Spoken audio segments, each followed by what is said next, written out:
All right, what the fuck is going on, everybody? Oh, my son, my second oldest, has to wear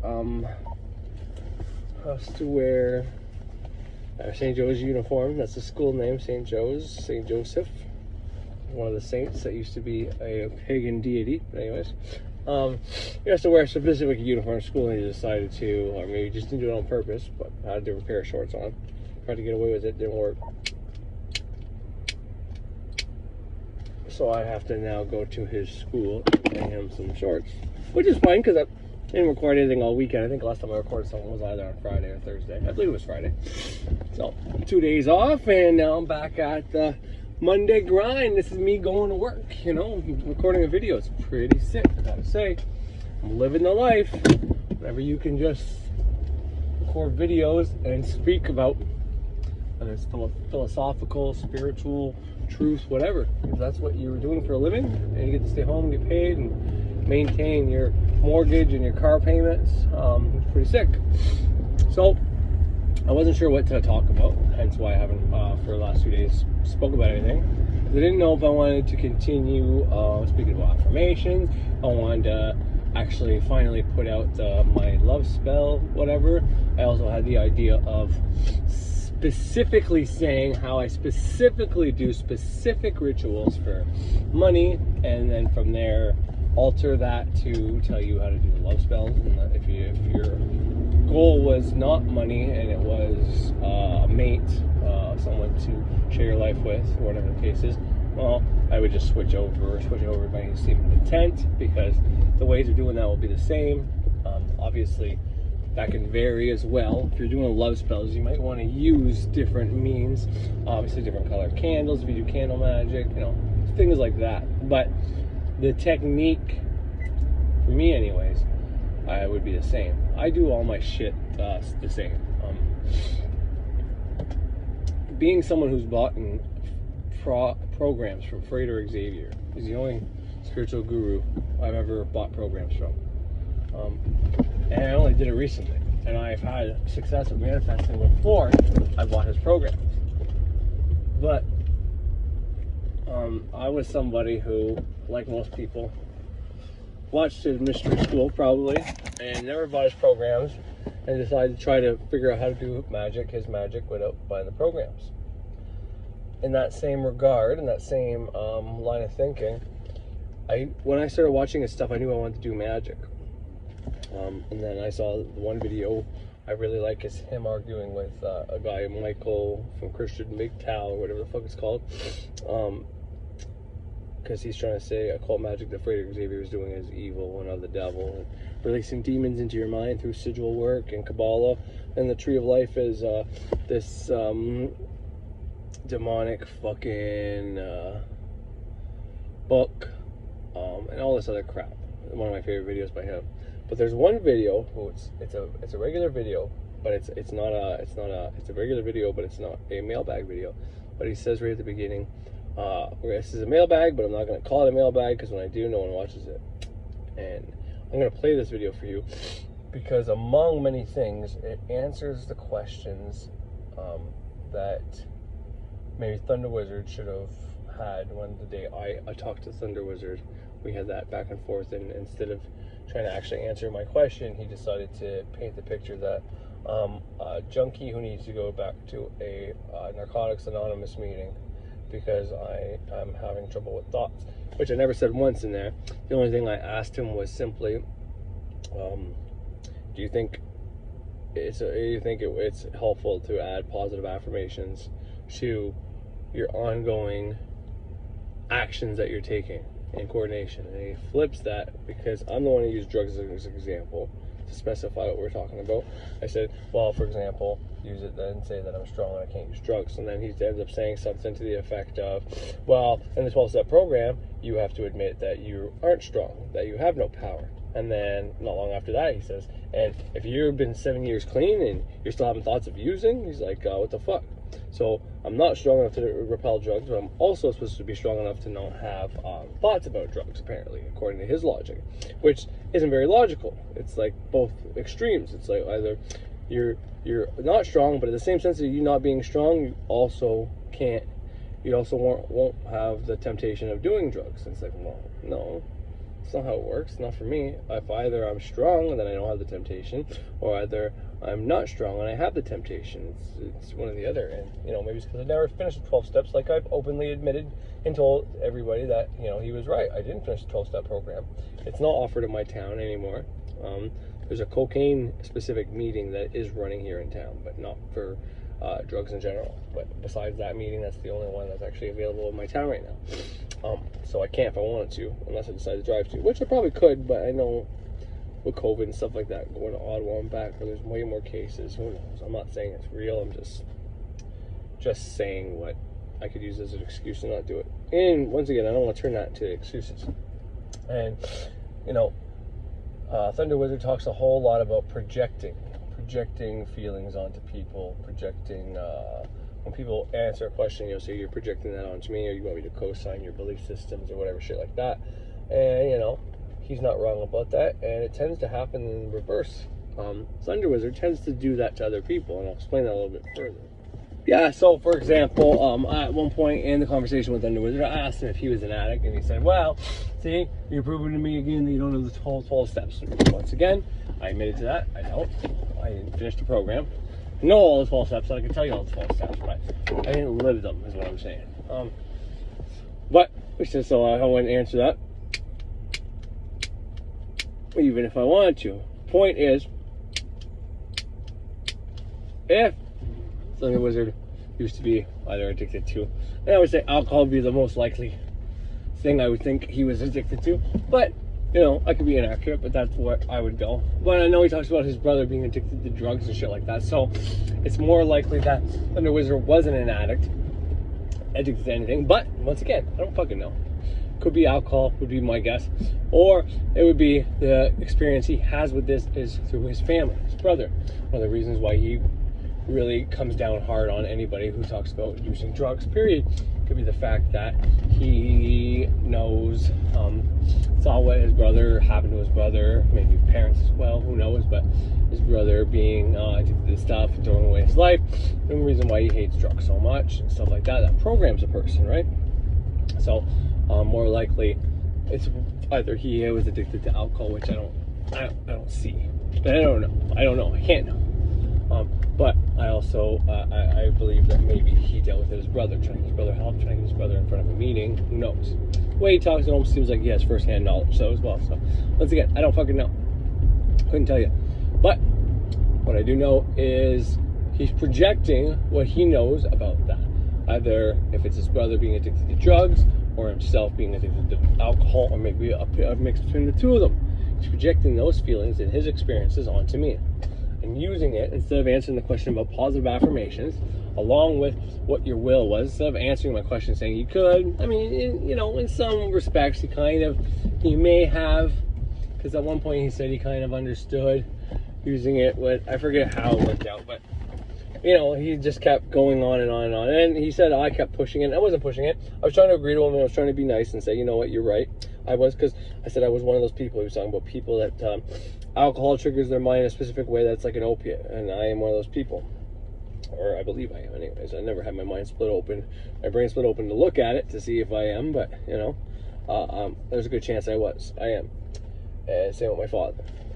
But, you know, point is, he projected what's going on in his life, and if he was doing what I did instead of fucking trying to use positive affirmations along with supporting magic to keep myself from doing drugs, which has been working pretty damn good if I might say so myself, instead of saying, you know, it's possible or whatever, he maybe didn't have any experience with that, so he couldn't. So, you know, once again, I'm not dissing, but in this one video called "Don't Judge Lest You'll Be Judged" or something to that effect, I forget the actual, whether it's Old English or just whatever, Latin changed into English, and then we have a hard time spelling it right, and it just sounds like fucking Shakespearean shit. Don't judge lest it be judged, I think is the name of the video. He answers all those questions and more. More than that, he talks about what happens when you judge, but he also talks about positive affirmations. He talks about magic. He explains things so well. And it's cool because I didn't even have to, you know, question that I didn't get answered from Thunder Wizard. Instead of having to actually go ask Frater, I just had to go through his videos, which one do I want to listen to today? I saw that title and something told me to watch it, and then I watched it and I was like, boom. But even when I first started the Mystery School series, it wasn't until after this video that I decided to start magic. And I'll get into more why that is and more in depth. But the short answer for that, which I'm making short answers. I'm very shitty at doing short answers or short questions.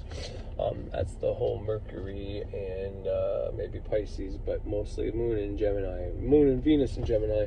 But and you know, I got anyway. I'll leave that at that. What?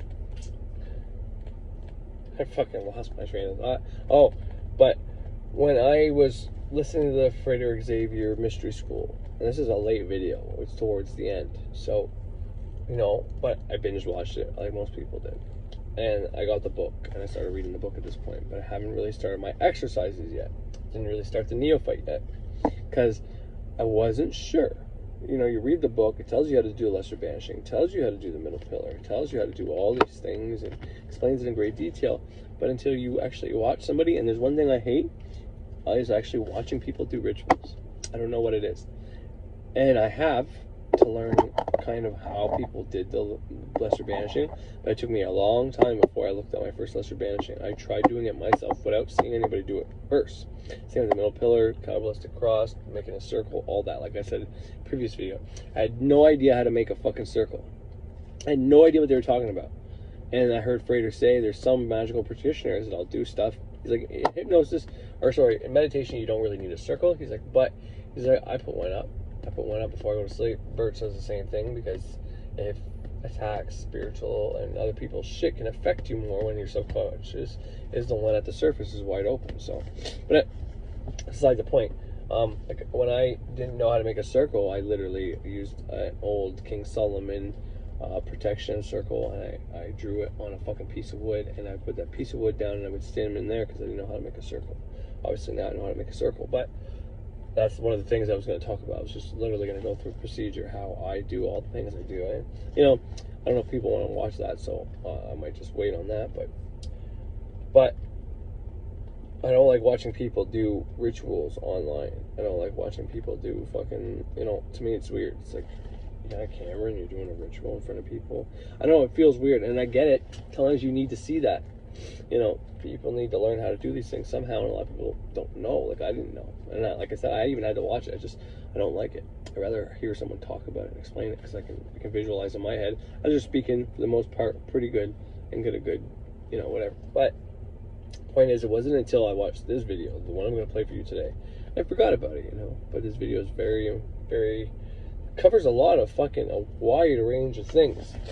And, you know, the main point is don't judge people, because you're going to be judged with the same amount that you judge people. And you can say, well, that's in the Bible, and that's, you know, subjective. That's, the Bible's not real and all that. And it's true. Just because it's said in the Bible doesn't make it a real statement. But what is real is, call it karma, call it a cycle, call it a circuit, call it electricity, call it whatever the fuck you want. Whatever you put out there comes back to you. So if you judge people, you're going to be judged. By you judging people, if we are all one, then basically you're judging yourself. You see this person, there's something you don't like about that person, when in actuality you probably like that thing about that person, and you're mad at the fact that you're not like that person. So you pass judgment on them, like, well, you know, I think Frater says it in this video, the old Aesop fable, where the fox wants the grapes. He jumps and jumps, can't reach the grapes, and I didn't want those grapes anyways. Well, it's like that. You are saying, well, I didn't want those fucking grapes. Basically, you don't think you can be like that person, so you insult that person. I guess it's not really like the fable, but you can't be like that person, so you judge that person. You pretend like it's something you don't want to be. Like, this person's charismatic, go with chicks, whatever the case is, and then you go to your buddy's, he's probably fucking gay, that's why he's talking to those girls. And it's like, no, you're jealous that you're too scared to be like that with girls, and you're scared that if you did, the girls would reject you. Maybe that has happened to you in the past, so you're mad that you can't be like this person. So instead of saying, hey bud, is there anything I can do to be more like you? Can I learn from you? you're going to say you're a fucking faggot, you're gay, which I have nothing against anybody who's gay or anything like that. That's not what I'm trying to say at all. I'm just using something that I think I've done probably in the past. And I know it's been done to me. I used to have a lot of friends in high school that were girls. Girls always came up and talked to me. Well, most people come up and talk to me and tell me the problems and shit like that. But I always listened to women when they spoke. Where a lot of guys were trying to impress them, and then when they would speak, they would just wouldn't speak back, or they'd be like frozen. A lot of men can be very intimidated by women. So, and there's some women that are the same around men. But nonetheless, point is, we judge people because, and it's not always that. I mean, you see someone who's hot, who's on drugs. It's not like, holy fuck, you want to be on drugs. I mean, maybe you do, but most people see that person, and it's because, you know, they disassociate with it because they think that they can't be like that person. It's like, oh my god, how did they make such shitty choices to get him to this point to be a drug addict and all that and blah blah blah blah blah. And it's like, well, in actuality, we all have that within us, and most people don't want to realize that could potentially be their child, that could potentially be them or their parents or their niece or nephew, you know. So they just they judge them, say, oh no, those people are just fucking blah blah blah blah blah, so it can't happen to my family. My family's not like that. Yet if you judge that person, guess what? You're going to be judged with the same fucking thing. Meaning, you judge that person, don't be surprised if someone you know or yourself become like that. So you learn that fucking hard lesson to not judge those people. You know, and I don't know if Thunder Wizard was judging me, or he didn't like the fact that maybe I was promoting something that he is trying to say was fake on his channel. And I've already proven that you can use positive affirmations. And I've also already stated, and I'll make this crystal clear, that the barrier between what I believe a positive affirmation can be and what he thinks a positive affirmation could be the simple explanation for our misconception, for our you know, agree to disagree, our disagreement we're having on this. It's not like we're having a disagreement, and I don't hate the guy. I like the guy. I still watch his videos because I like learning from him. There's a lot of things I learned from him, but he's a very Marsarian, very warrior type of guy. What's Mars about? Action. Take action. What does fucking Thunder Wizard preach all the time? Action, action, action, action. Fuck the mind. It doesn't matter what you think about. You can't change things with your mind. You can't use the law of attraction to think things into existence. You got to take action. But to him, taking action is doing spiritual exercises. Well, spiritual exercises are using your fucking mind. So if you're going to use, and once again, he wants people to buy his products, and I'm sure his products, his programs work. I'm not saying that. I'm just saying he discounts the mind, yet he wants you to use the mind. He'll sit there and say, I can be blissed out, and I can use the whole breath, and I can do all these things. Well, using breath is a symbolic representation of air, which is your thoughts. You can control your breath, well, you start gaining control over your thoughts. But if you can't control your breath or do breath work or know how to use your nose specifically and do breathing techniques, well, what makes you think you're going to have any control over your thoughts? And likewise, this video will also talk about a whole lot about how the mind, if you control the mind, you control your life. And he tends to believe, well, you got to take actions. Yeah, but if you control your mind, well, then you control your actions. Most people can't just take action without controlling their mind first. They have to get the mind under control, and then they can do the action. That's why air is in the east. We start in the east. The sun rises in the east. The moon rises in the east. The moon being the subconscious, and the sun being the conscious. That's why you wake up in the morning. You know, you should be facing east probably in your bed. You know, feng shui, air flow, water, whatever. I forget what it is. I think it's air and water or something like that. Feng shui, something to that effect. Point is, the sun rises in the east. Your conscious mind starts in your fucking thoughts. And then it moves over to action. And then it goes through the emotions. And then it becomes materialized on the earth. That's why it's like this. So just to discount the mind and say you can't say things. Well, saying things is a part of Mars. It's consciously, it's action. Your words are actions. You saying stuff is very projective. It's very Marsarian. Your phallus gets big and projects out the semen into the egg, that the vagina or the ovaries and the uterus and all that fun stuff inside the fallopian tubes and shit happens for the woman. Well, you know, it accepts it. And the subconscious mind also rises in the east, the moon. Whenever it's time for you to go to bed, well, it comes out telling you, hey, time for bed. Put your subconscious mind to rest, everybody. Wait till the sun comes out. You know, that's where everything starts, is in the east, and it's air, and that's where everything has to start. So I'm not bashing the Thunder Wizard, but what works for him and the people that are attracted to him are probably great and needed, but he continuously wants more followers. He wants to be more popular. He's got 20,000 subscribers almost. Like, I mean, that's a lot, man. Holy fuck. I'm grateful about the 45 that just went down to 43 that I have, and I think that's huge. And I couldn't imagine if I had that many people that were following me, you know? And obviously I don't have stuff yet that is worthy of having that many people follow me, and maybe the stuff I'm talking about is too advanced or too out there. Maybe it doesn't even make sense, who knows, but I don't think so. I think my stuff is really good. I think it's really deep and philosophical. I guess that's not even a word, but and it's for the more advanced practitioner who's been doing maybe the grades of my system, or any other magical practitioner who's been in the game for a while to maybe understand or whatever. Or maybe it's simply just an outlet for me to talk. I don't care. But point is, you know, if you want to reach out to more people, well, you can do sigil magic for that. You can do candle magic for that. Simple little fucking things to get you a ton of money or a ton of followers, a ton of anything. It's such simple processes. You don't have to meditate fucking 4 times a day and fucking to change your life like that. You know, you don't. You really don't. You can simply do magic, sigils, or whatever. Ask what the fuck your purpose is. You'll start being led to it. But that's besides the point. But you know, what he's doing is not a bad thing. Getting more people to take action instead of sitting on their ass watching videos all day, it's definitely a good thing. But point is, there's a lot of people that want to just sit around all day. People want the easy and the shortcuts, and that's why there is a lot of bullshit out there. And he's trying to stomp that out, and I get that. That's a good thing to do. We need more people out here trying to stomp out the bullshit, fake spirituality shit. And what I'm trying to say, all I was trying to say with that was, there's a way to do positive affirmations that you can use as your benefit. And you can use a positive affirmation to banish something out of your life. You'll say, well, banishing is negative and positive is positive. You know, it's not the same thing. So no, that's not true. If you're drawing money into you, you're pulling it into your being, you're pulling it into your life, that's negative. Negative is the pull. Plus is the push. Positive is where you push things away. If you have a poverty mindset, if you have scarcity mindset, if you have a disease, you need to push that shit out of you. But, you know, you can be a wordsmith and pull that out of you, push things into you. That's all up to you. It depends on how you program your mind. And if you don't know how it's been programmed, who cares? Just start programming it the way you feels the best way that, you know, and it's probably going to be the way you are programmed. So either way, you can fix all this shit. But I didn't start doing ritual magic until after this video. I decided to start. And you'll see why. He goes on a big rant with this one person with a victim mindset. And after seeing the sigil magic ball. And here's the thing. Frater on his, 4th or 5th video in that series, he gives you a sigil and doesn't tell you what it's for. And he ends up saying it in one of his first programs that he makes, what the sigil is for.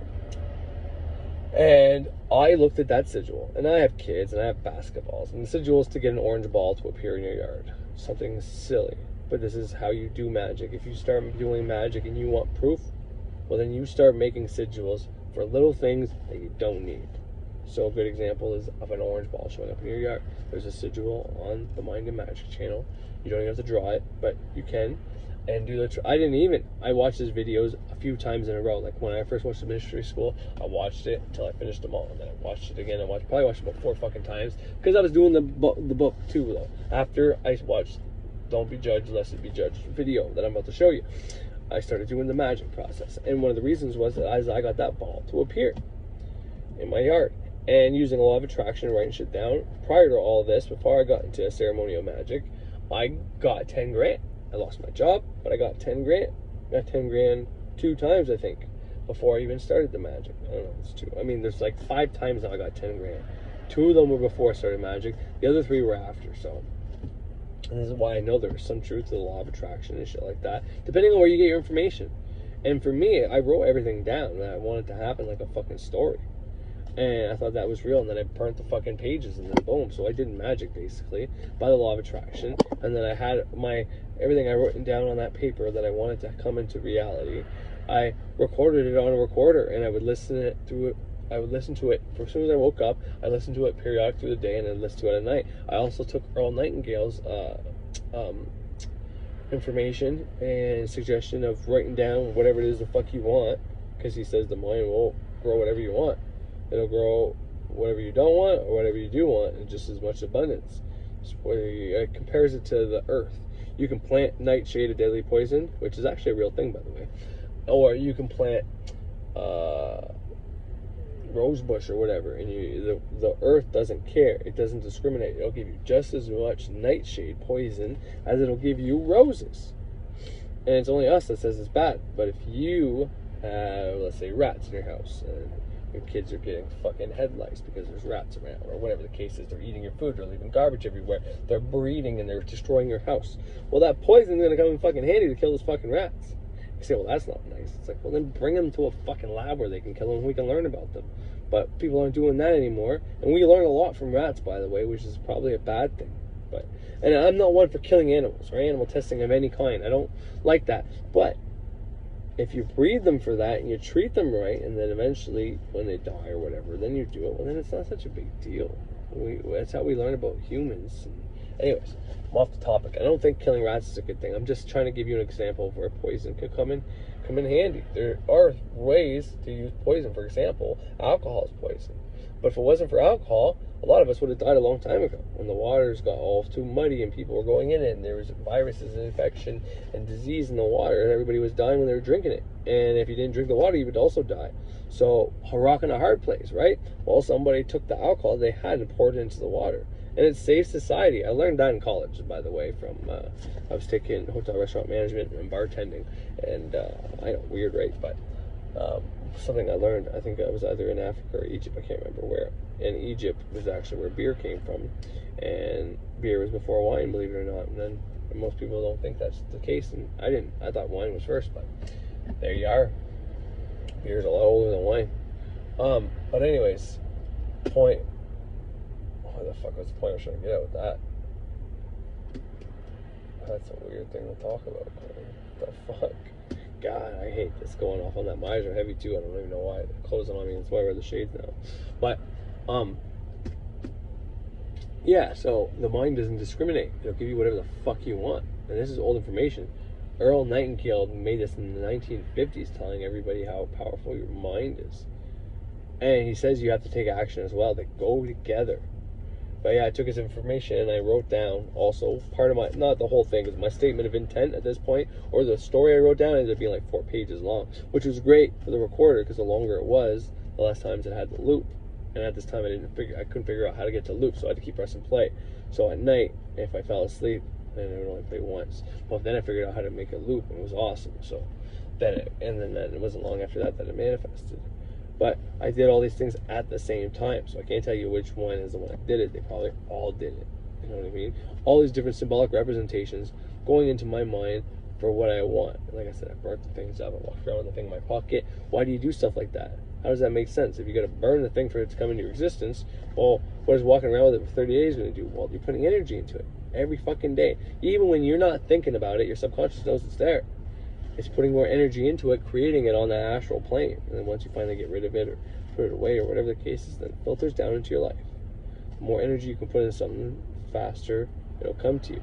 Well, once you get rid of the representation. But so I did all those things, and that's why, like, when someone says there's no such thing as positive affirmations, it's like, well, it depends on your definition of positive affirmations. Because to me, like I said in that video, negative self-talk, negative jinxing yourself or cursing yourself is a type of affirmation to me. Anything that you are affirmatively affirming to yourself, confirming to yourself over and over and over and over again is going to happen in your life. And that's what you're doing with positive affirmations.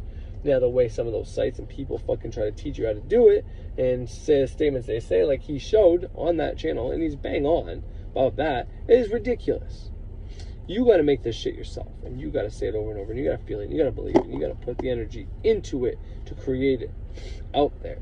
But there's a lot of ways to look at positive affirmations, and if you're just going to sit there and say, I'm so grateful, I'm rich, well, don't expect much to happen. But if you get creative with it and find a way to have something said to you, playing over and over to you, or something on your body, or do something so many times that it plays out in your life, to me that's an affirmation. Because ritual magic is not an affirmation. Even though you might be doing ritual magic every day, it's not an affirmation because it's magic. It's a symbolic representation going in your mind. But affirmation is just something you're affirming to yourself. Something you're trying to get past your conscious mind. Conscious mind is what blocks you. Subconscious mind is easy. Everybody's subconscious mind works the same. The difference lies in what way is it easier for you to get shit into your subconscious mind. And symbolism is universal for everybody. Using symbolism, you can get into subconscious mind. And you can say, well, that's not the case. Everybody's different, blah, blah, blah. It's like, okay, then how come the TV can program everybody? Because visualization and symbolic representations can get into anybody's subconscious mind. That's all you have to do to program yourself. That's how you got programmed. By watching your parents, by hearing shit they said to you over and over like an affirmation that you were worthless, got into your head. Over and over and over and over and over again. And this is how you redo yourself. So affirmations are real. They do work. You got to do it the right way. Don't let somebody tell you that they don't work because they want you to either buy their programs or it didn't work for them. It did work for them, just not in the way that they are, not in the way Thunder Wizard believes affirmations are. He believes it's this broad, vague statement that you say at the edge of your bed twice a night and then something's going to come to you. It's like, no. Anybody who's actually serious and used affirmations knows they have to say that shit over and over and over again. This is why the recorder comes in handy, because you no longer have to say it and you can just play it. And you can play it whenever you're in different altered states. Put yourself in the alpha state and play that bitch and see how fast things come into your life. It's not hard. These things are easy. Anybody can do them. People that are selling products don't want other people telling people this stuff, because then no one will buy their products. They're in scarcity. But if he had something to offer more people, then people would come to him. And I'm not saying he doesn't have something to offer, but out of the 20,000 people that are following him on there's probably another 20,000 that are also watching him that aren't subscribed to him. And let's say maybe there's 5,000 of those people that bought his products. And he spent that money and no one's really buying it. Maybe he gets 1, 2 a day right now and he wants more. Well, then he's got to offer more. He's got to offer something to a wider variety of people. And if he doesn't want to do that, well, then he has to wait for those people to seek him out. And he's got to stop judging people, because the more he judges people, he gets judged. So if he keeps judging people on his channel, it is entertaining and people are going to watch it.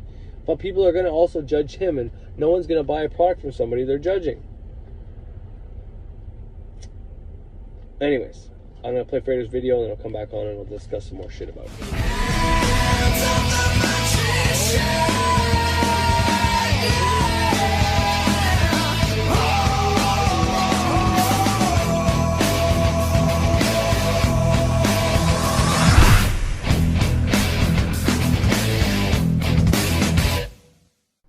And we're back. We haven't done a mailbag video in quite a while, and so that's what we're going to do this time around, except we're not going to call it a mailbag video, because when I do that, nobody seems to watch them. Even though some of the greater lessons taught on this channel are in the mailbag videos. And this one should be no exception, so let's jump right in here. Hello, I guess I'm writing to you to say thank you.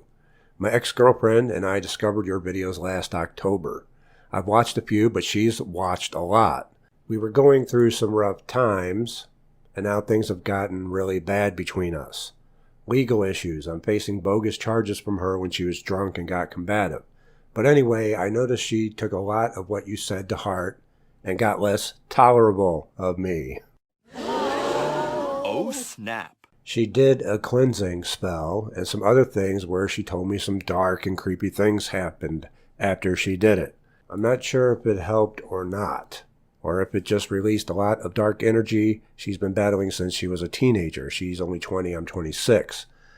I just really believe that she wasn't in the right mind, and it did more damage than good. For now, I'm moving on from her. I miss her dearly. We spent the last 2 years together, but things got really bad. I'm wondering if you have any videos with this world's bullshit legal issues and growing spiritually. Alright, quite a bit in there to cover, so we'll begin with, are there any videos of mine that deal with growing spiritually? Well, that's kind of what we do here, so take your pick. If you're looking for real, transformative spiritual growth, I recommend the book Kabbalah, Magic, and the Great Work of Self-Transformation by Liam Thomas Christopher. As for videos on the law, not so much. I may have a couple of videos where I brought it up, probably mailbag videos, but I couldn't tell you exactly which ones they were. The thing about the law that you need to understand is that no matter how complex the law seems to be, almost all laws are derived from only three. 3 laws of the land. You may not cause harm to anyone, whether that be physical or financial, whatever. You may not cause loss to another's property, whether that be stealing, damage, etc. And you may not break or commit fraud in your contracts. And that's about it. So if you're having legal issues, someone is claiming that you violated one of these 3 areas: harm, loss, or contracts. And there's always 2 sides to every story due to the law of polarity, and so I'm sure she would have an opposite tale to tell. So I don't want to take any sides here, but you seem to be thanking me for influencing your situation. So you're welcome. I get messages and mail from time to time on relationships where people just don't know when a bad thing is a bad thing.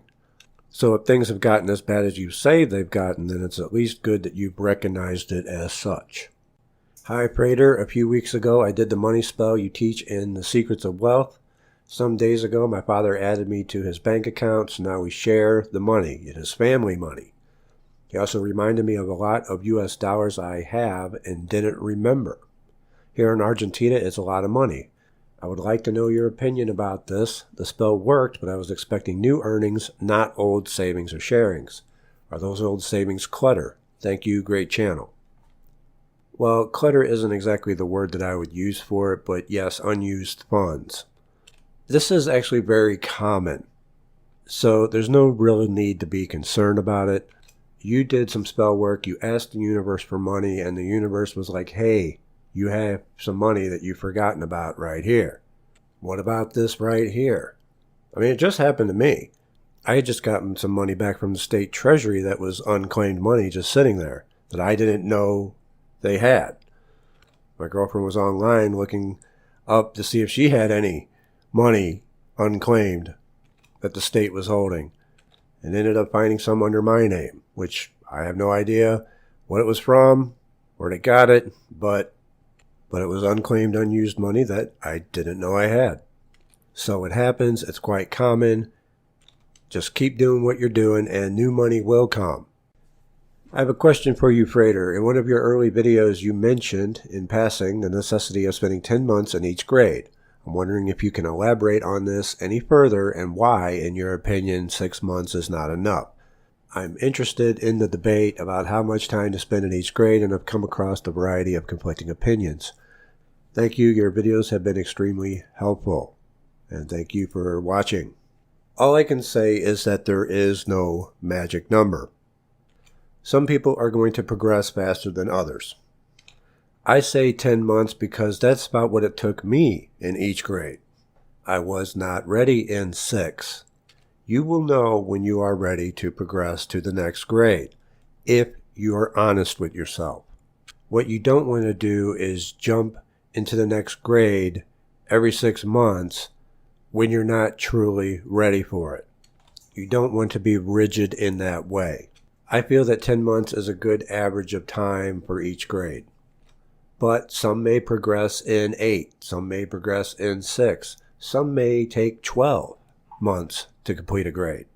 There is no magic number, however, I would say that 6 months is the minimum. You'll know when you're ready to progress as long as you are honest with yourself. Alright, this next one's a little longer, so I'm going to cut it down a bit and perhaps even paraphrase a little. Since listening to your channel and dabbling in some of the things you have talked about, some interesting things have happened, including a lottery win on my birthday. Nice. I did the money spell in my head, forgot about it, and went on with life. I won a lottery that my parents and I split a ticket on. I was so happy that they were a part of it with me. It felt right. Congratulations. About a week ago, my aunt and uncle did something to me that was a financial betrayal. I let it go. I didn't get mad, only a bit sad. However, I learned yesterday that they suffered a financial loss that was at least twice as much as they caused me. I'm not laughing. I feel responsible somehow, even though I did nothing. I'm hoping it's just karma and that's the end of it. I guess you can say it was karma. I mean, everything does return to source. So the financial harm that they caused upon you was revisited upon them, only twice as much. The interesting part about this for me is that it happened after your lottery win. I'm not sure exactly how long after your lottery win that this happened, but it reminds me that everyone has a financial set point in their subconscious mind.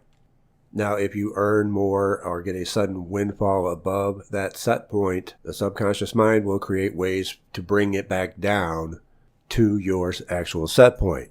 In other words, they'll find ways for you to lose money. And if it's below the set point, if you've lost some money, it'll find ways to bring it back up. And this is why people usually stay about the same income level for most of their lives. We could go on further to call this set point their financial comfort level.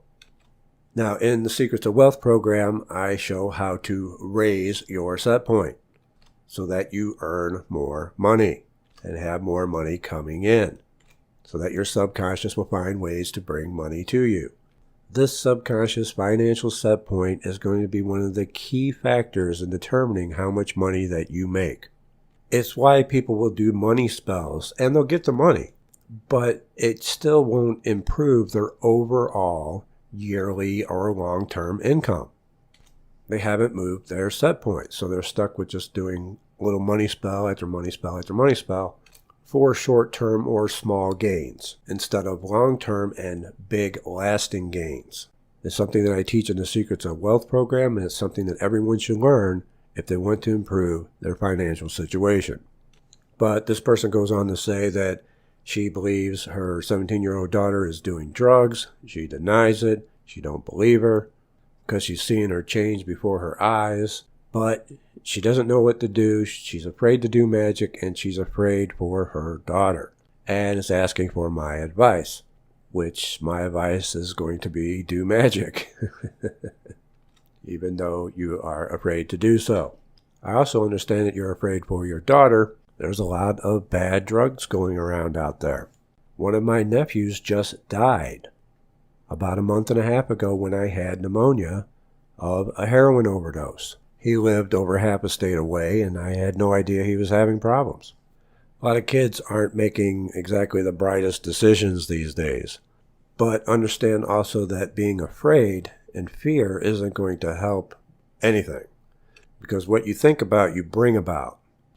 So if you're always thinking about your daughter being on drugs and then you throw an emotional component of fear on top of it, afraid that she's doing this, it can actually help to bring about what you fear. This is what I talk about when I say that people are doing magic whether they know it or not, but that most people are doing magic against their own interests, and they don't even know it. Dwell not on that which you fear, but on that which you desire. Now, when it comes to drug addiction or any addiction in general, really, in my experience, the person has to want to quit. But there are ways to get a person to not want it anymore. All addictions are ruled in the subconscious mind, so you have to address it there. Yes, some things are physically addicting as well, but the subconscious habit is much harder to break and get control of, so you have to address it in the subconscious, whether it be through hypnosis, sigils, etc. I recommend doing some sigil magic and also creating some sigils for losing the desire to do drugs and hiding them in plain sight around the house so that your daughter can pass by them and see it without really seeing it, so that it gets into the subconscious and starts programming that way, so that you can start programming a drug-free household. Best wishes and blessings in your efforts to improve your daughter's life. I got your Laws of Magic program a while back, and now I'm really listening to it carefully, and I got to the sigil for the orange ball last week. I viewed it. I thought how the odds of that manifesting were really slim. Then yesterday, I even took pictures. A hard plastic orange ball showed up in my front yard. I wondered at first if someone had put it there deliberately, but I really think that is a long shot. No one knew about the sigil. I've seen plenty of things, so it's not like it's a surprise that magic and sigils can work. On the contrary, it really was like a sad reminder for me of how poorly my own magic works when it comes to manifesting. I didn't make the sigil. I simply viewed it for a minute, then took it in, and it obviously must have influenced my subconscious. It angered me at first about the fact that even though I have tried and even made sigils for it in the past, I have not been able to cover my basic financial needs for years now. But then I get a damn orange ball in my front yard with the sigil made by someone else. I know how you feel. And this is why I advise people to always start with things that they don't care about first. See, you didn't really care about that orange ball. You just glanced at it for less than a minute and probably let it go even quicker than that, allowing it to easily and effortlessly manifest. Now, contrast that to the times that you do sigil magic for the things that you do care about. Instead of just glancing at it for a minute, do you stare at it for like an hour trying to force it into your brain? There is a such thing as trying too hard when it comes to magic. When it comes to magic, the act of trying to force something into your mind is actually preventing it from getting into your subconscious mind. Holding things in the conscious mind will always block them from getting into the subconscious mind. So then you're thinking about it afterwards because you really want this to work, but you're not letting go, you're not allowing it to manifest. So the solution for you then is to treat the things that you really want like the things that you don't really care about. And that's why I say to start practicing with things that you don't really care about first, so you know what it's like. And I know that tends to fly in the face of a lot of what is taught in magic. And as I have said, that we should give it our all, but that's in ritual. When it comes to sigil magic, the most important thing is to be able to relax and just allow the subconscious mind to soak up the image, the sigil, the symbol, and then just go about our day, relax. The most important thing is to not think about it. And the best way to not think about it is to not care about it all that much. A lot of times people are blocking themselves when it comes to the results because they care too much, because they need something to work. We'll pull another George Costanza here. When all else fails, try the opposite. This viewer goes on to say, I know it's my problem in my subconscious, but I also know there's an abundance of scarcity consciousness in the world, and I have gotten caught up in it like so many other people. It's not a problem in your subconscious. Everyone's subconscious works the same way. If you successfully implant the instruction into your subconscious, the subconscious must carry it out. So the problem isn't in your subconscious, the problem is in your execution. The universe has no problem dishing up that orange ball for me. If that ball was a lot of money, the universe would find some way to mess with it because the energies of resistance are not just personally about me. I don't think the society wants people like me to thrive. See, you have a defeatist attitude. That's another issue that you're having.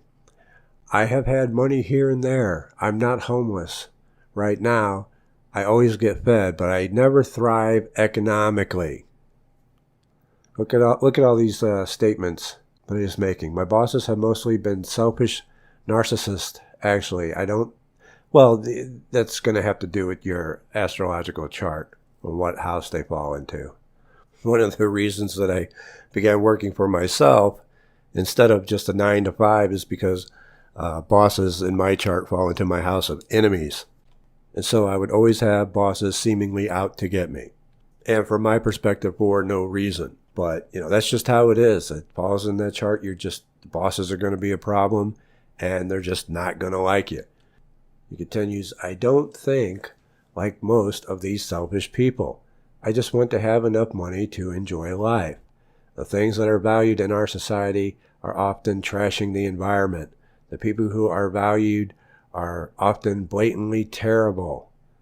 So perhaps my magic should go into changing the society we live in. I would like to see the stock market crash. I think it would do the greater good in the long run until the money is taken out of the hands of the Illuminati and the elite. Oh shit. Illuminati alert. Oh snap. Our planet is screwed, And it's sad that most people want to pretend otherwise. Maybe when they are broke, they will wake up too. Sorry, this was so long and angry, but I'm being honest. I'm going to take that orange ball to the wealthy part of town and leave it in a fancy yard. Yes, you were being honest about it being long and angry, but that's about it. Your first half about the ball showing up in your yard was great, and we covered exactly why you're having the issues that you're having. But then your second half went into the biggest self-pity bullshit I've ever heard in my life. You say you don't think like all these other selfish people, but yet you want to crash the stock market so that people will lose money so that they somehow can think and feel as you do. That's pretty damn selfish. See, I always say that people always want others to feel and think as they do. Those who are miserable will always want to make others miserable, and those who are in a higher vibration and happy will always want others to be happy. People are just trying to express how they feel, and they want others to experience how they feel. And I'm sorry, if you aren't feeling all that well, if you are miserable, if you are not having the best time, if you are poor, and you want others to experience that, that is selfish. Well, how else are they going to see it from my way, you say? Well, perhaps you need to see it from their way. Instead, see, if you had the Secrets of Wealth program, you would know that I would say that this self-defeating attitude that you have is the absolute worst thing that you can do. Also, if you view others who have money as being selfish, greedy, part of the Illuminati, trashing the environment, as you say, because, all people who have money are out there just doing all these things. If you view those who have money as being somehow bad and evil, what do you think that's doing to your subconscious and affecting your income? These views that you have of money, of people with money, and the world are literally keeping you poor. Change your mind, change your life. And I should know because I used to think like that. See, people with money don't think like that. The wealthy certainly don't think like that. And so the second half of what you wrote is really revealing in the base of your problem. Again, I go over all of this in the Secrets of Wealth program, but if you somehow convince yourself that you can't afford that either, then you should take away one thing from this, and that is you need to change your outlook about money, about people with money, so that you're not setting your subconscious up to have an aversion and opposition to money. Judge not, lest ye be judged. Now, that doesn't mean that God is going to come and put you through a trial and punish you. It means that when you go around judging, you are actually passing sentence upon yourself. Let's see how many judgments you have made in just this second half alone. If that ball was a lot of money, the universe would find some way to mess with it. You've already judged that you cannot be successful with money because the universe will screw you over. It's a victim mentality. Woe is me. I have all the bad luck. And I go over all this in the Words of Power program on the self-imposing jinx. When you have a belief that when X happens, Y will happen also. In this case, if you got money, that something would screw it up. And so that's what happens and would continue to happen. Because every time it happens, you say the same thing and reinforce it. This has a lot more to do with your attitude and the way you think and the way you speak than you realize. I don't think this society wants people like me to thrive. Again, victim mindset. But I never thrive economically. See, when you pass judgment like this, who is the universe to argue with you? As you are part of the universe. I don't think like most of these selfish people. Well, that is a judgment. The things that are valued in our society are often trashing the environment. This is an opinion from your perspective and a judgment. The people who are valued are often blatantly terrible. Again, passing judgment. Due to the law of polarity, for every bad there is a good, so what you see as terrible people, I'm going to assume are, the rich, Fact, the rich are the most charitable people. Fact, the rich create all the jobs for everyone else. Fact, the rich don't have nor entertain the victim mindset, which is the most destructive mindset. We can go on and on. I would like to see the stock market crash. I think it would do the greater good in the long run. For who? For you? What may be good for one may not be good for another, by the law of polarity. I don't believe that you're saying this for, quote, the greater good, end quote. You should be honest and just admit why you're saying this. Envy. It's like the old Aesop fable, the fox and the grapes. The fox saw some grapes hanging out of reach. He tried and tried to reach them, but he couldn't get to them. He finally gave up, turned and walked away, saying, I didn't even want them anyway. Except you're adding, you shouldn't have them either. Until the money is taken out of the hands of the Illuminati and the elite, our planet is screwed, and it's sad that most people want to pretend otherwise. The power just went out for like an hour and a half. I'm sure you do have a dark cloud thought form working overtime against you. Thankfully, autosave saved the day, and I didn't lose all of this recording. So we were at you saying that the money needs to be taken away from the Illuminati, and we're all screwed until that happens. Well, who should have the money? You? Because I can make the argument that we're far better off in their hands than yours, simply due to your mindset. If you can't raise yourself out of poverty, how can anyone else prosper if you are in charge? And then you say maybe when they are broke, they will wake up too. No, it's you who needs to wake up because they're not the ones who are broke, which means they're doing something right and you are not. I'm sure you have a million excuses, but at the end of the day, it's going to come down to your attitude and mindset. We shouldn't be too concerned with you changing the world and crashing the stock market and causing mayhem in the streets if you can't change your own financial situation. Magically, money is the easiest magic there is, in my opinion. Health, love magic, etc. may have to take a few shots at it to get it going. Money magic, I can crank that out all day, every day. It's not even an issue. And so can you. Get the Secrets of Wealth program. Follow everything in there. Don't just do one thing and say, oh, it didn't work because I just tried one thing. No, you have to do these things together. You have to do the work, especially the section on proper mindset. You simply cannot attract wealth without it. Next, get the Words of Power program and learn how to stop creating negative thought forms that work against you. Follow the things in the program, change your mindset and attitude, and I guarantee within a year you won't even recognize yourself. You'll be completely changed.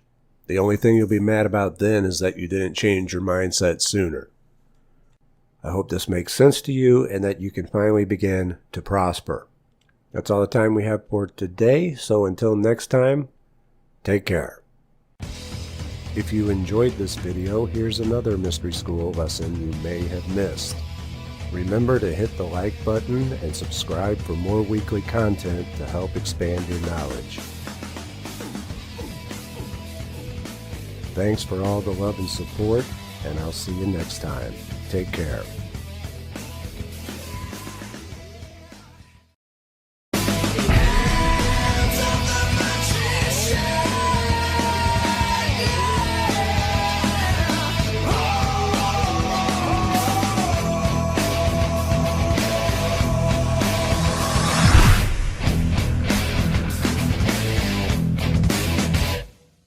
And we're back. Before I have to go away again. In just over a week, my girlfriend will be having surgery on her foot, which means she will have to be off of her feet for 2 to 3 weeks while she heals up. She won't be... I feel good, I feel good, I feel good, I feel good. 'Cause when I write and I speak, I release like I should, like I should. What the fuck is going on, Duda? Buddha, my bad attempt of making the Avenged Sevenfold fucking symbol. I shouldn't have made the face, 'cause it looks like a disgrace. But I don't care, I don't wear underwear anywhere. I don't know, I just like rhyming, y'all. Okay, so I found an orange ball, and it wasn't one of my 100 balls. I don't have 100 balls, I have 2. But I mean, my 4 kids have about 100 balls between them, 25 each. And if you think that's retarded, oh, yeah, probably. Spoiled rotten. And this was amazing to me because the laws of attraction shit that made me manifest 10 grand twice before magic. It took about 6 months for the entire spell, script, statement, story to manifest. The 10 grand happened 3 months.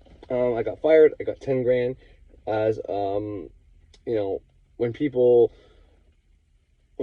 a business goes down, they give you, what's it called? Starts with an S. Anyways, they give you something. I forget the name of it. It starts with an S. Severance. Give you a severance pay. I got fired and I got 10 grand severance pay. And I don't like saying I got fired, but it's just to prove that my script worked, because who gets fired and gets a severance? It says my mom was still there and they wanted to keep a hush-hush so the people didn't go around telling people. And I was like, well, what are you going to do when people see I'm not there? You're going to say I got fired? Like, so what's the big deal? But doesn't matter. I got fired and I got a 10 grand severance. That happened 3 months, and then 6 months later, I got the second car, which was within the script. But further down, that's probably the problem of writing 4 pages as well. You know, 1 page, and another page, another page. So at the 3-month mark, got the 3rd page. 4-month mark, I got the fucking 2nd page. 5th month mark, I got the 3rd page. On the 6th month, I got the fucking 4th page. Probably something to that effect. So yeah, the car was probably at the end. But then I got my second car and all the other little things in between that, like starting a YouTube channel, getting popular and stuff like that. I mean, my YouTube channel is not so popular, and I think I focus on Spreaker versus YouTube. But like I showed, and I mean, I think 45 is a lot. So when I saw I have 300 followers through Spotify, I was floored. That's why I put the picture up there, because I don't think people will believe it if I just said it.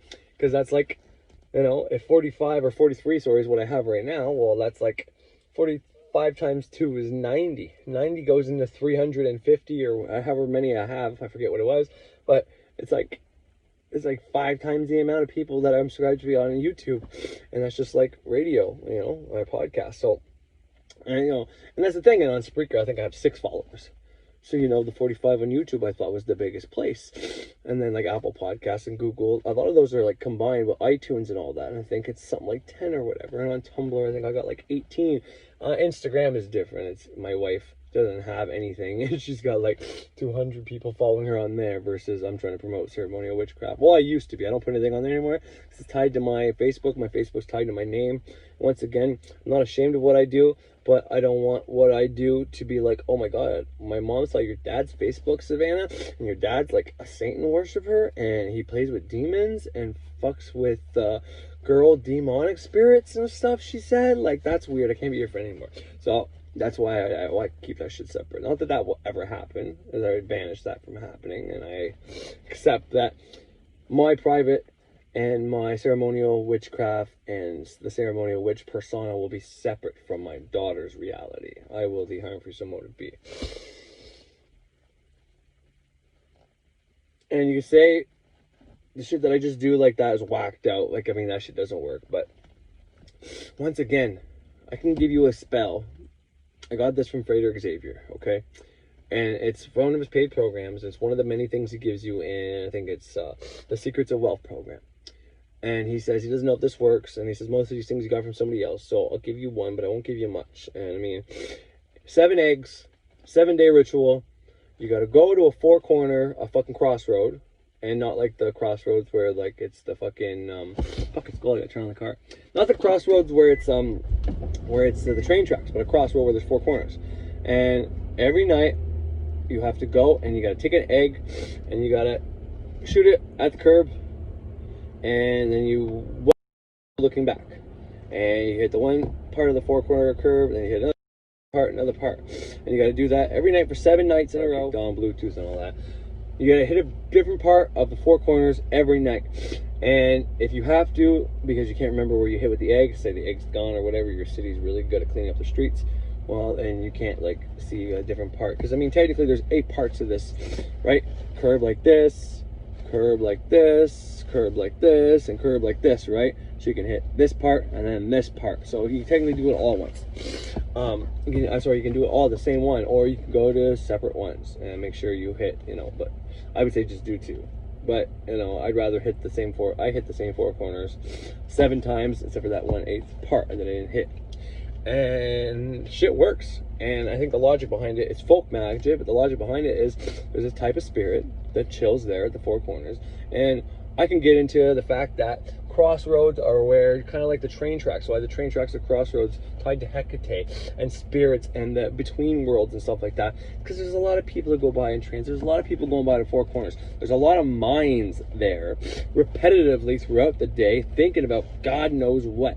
When you're in a car, you're in a daze. It's very hypnotic. You have all these symbols going by you. Your subconscious is wide open. Hence why the radio and advertising on the radio fucking works, and it fucking works well. Because you're driving and your conscious mind is consciously focusing on the driving. Subconscious is wide open to take everything in.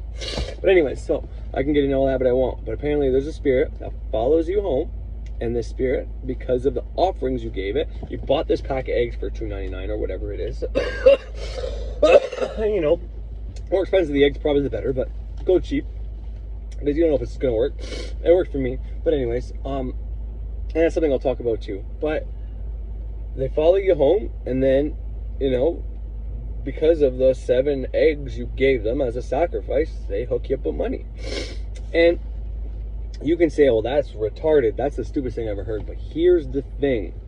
I'm going to get into the placebo right now. And this is how powerful the mind is. And it goes back to all the shit I just said about Thunder Wizard discounting the mind. And I'm not picking on Thunder Wizard, trying to make him look like an asshole, like I said. I think he is there for the people that need to take action. There's certain people that need a deity, and they can call on Sarge. Sarge is the deity that'll whip your ass into shape. You need discipline. You need a Sarge to say, maggot, get the fuck out there and do some shit. You call on Sarge. He's a created deity, a created thought form that will whip your ass into shape. Well, some people need that. They need to go on there and see a big fucking 50-year-old man who's in good shape. Tell him, take fucking action, take fucking action. Stop giving me your sob stories. Stop telling me that you're a fucking worthless piece of shit victim. And stop kidding your fucking self. I say this out of tough love. I fucking love you. Now go fucking take some fucking action, you fucking maggot. And that's, I think, what Thunder Wizard is doing. And I think he's doing a hell of a job at it. So, I'm not dissing him. But I know that not everybody that goes to this channel is going to believe that. Not only that, he's going to repel people. People are going to judge him, whatever, like I just said earlier. Everything starts in the mind. Once again, placebo effect. You can take a sugar pill. I gave somebody water in high school and told them it was vodka. This person never drank before. And by the end of the day, they were throwing up. They were acting hammered. And I thought they were just acting until I saw them puke. Like just projectile, like people do when they're drunk. They're just sitting there trying to hold it in. They don't want to make a rush to the bathroom because they don't want to make made fun of, and all of a sudden it just comes out because they couldn't hold it anymore. That was the kind of puke. It wasn't like he went to the bathroom and gagged himself or whatever. I mean, it was insane. Placebo effect. So here's the thing. You think this is going to work. And gullible people haven't made if they get into magic. And, I mean, maybe that means I'm gullible, I don't know. But I understand this now. I didn't understand when I began, and that was my problem. Which is why it took me until this video by Frater that you just watched. That's why it took me until I saw this video for me to actually get into magic. Because my conscious mind kept getting in the way, saying, there's no way this shit's real, there's no way. But now I understand placebo effect. And that was always possible even before I got into magic. I knew that there was a placebo effect in that idea. Mind over matter. My dad used to talk about mind over matter all the time. And it was his excuse to not go to the hospital because he has a fear of doctors. But still, if you believe that that can happen, now if you believe the spirits are going to follow you home and you're scared of spirits, maybe don't do it. Because then your mind might create it. Now that I told you that, maybe I should have told you that. Point is, if you believe that these things will give you money, if you hear it from somebody you trust who says they did it and got the money, if you hear people, testimonials like I just told you, it worked for me. If you hear that, if you play this every day, and then it gets in your mind. If it doesn't work the first time, play the video, keep doing the ritual, it'll eventually work. Everything will work. If you believe in what you're doing, it'll work. This is why I write on candles. I don't even put a sigil on them anymore. I straight up write my whole statement of intent on the candle, and I always use I am so grateful when it comes to money. And then when it's not money, then I can use I'm so thankful. I am giving this candle as offering, and this incense as offering as compensation for the receiving of healing for my daughter's infection. I will the Humphrey someone to be 2 days later, no infection, and I didn't even have to get her antibiotics. That kind of shit. When it comes to money, gratitude. Best fucking way, best emotion you use for money is gratitude. Jupiter expands your money. Show him gratitude, you'll get it back. Anyways, but the reason why that little ritual I just told you, which is one of the secret wealth, and he gives a fuckload of them, and some of them are top notch. I'm never going to say another one again. I feel bad about saying that.